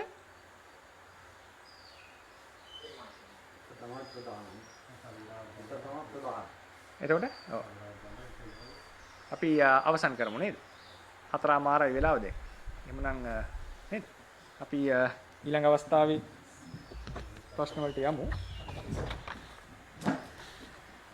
එහෙනම් අපි රැස්පත් කරගන්න තිබුණා වූ කුසල ශක්තිය තව තවත් ධර්මඥාන, භාවනාඥාන දියුණු කරගෙන නිවනින් සැනසීම පිණිසම හේතු වේවා. බුද්ධ ශාසනයේ චිරස්ථිතිය පිණිසම මේ කුසල කර්මය හේතුපනිශ්‍රේ වේවා. බුද්ධ ශාසනං චිරන් තිට්ඨතු. බුද්ධ ශාසනං චිරන් තිට්ඨතු. බුද්ධ ශාසනං චිරන් තිට්ඨතු. साधु साधु साधु।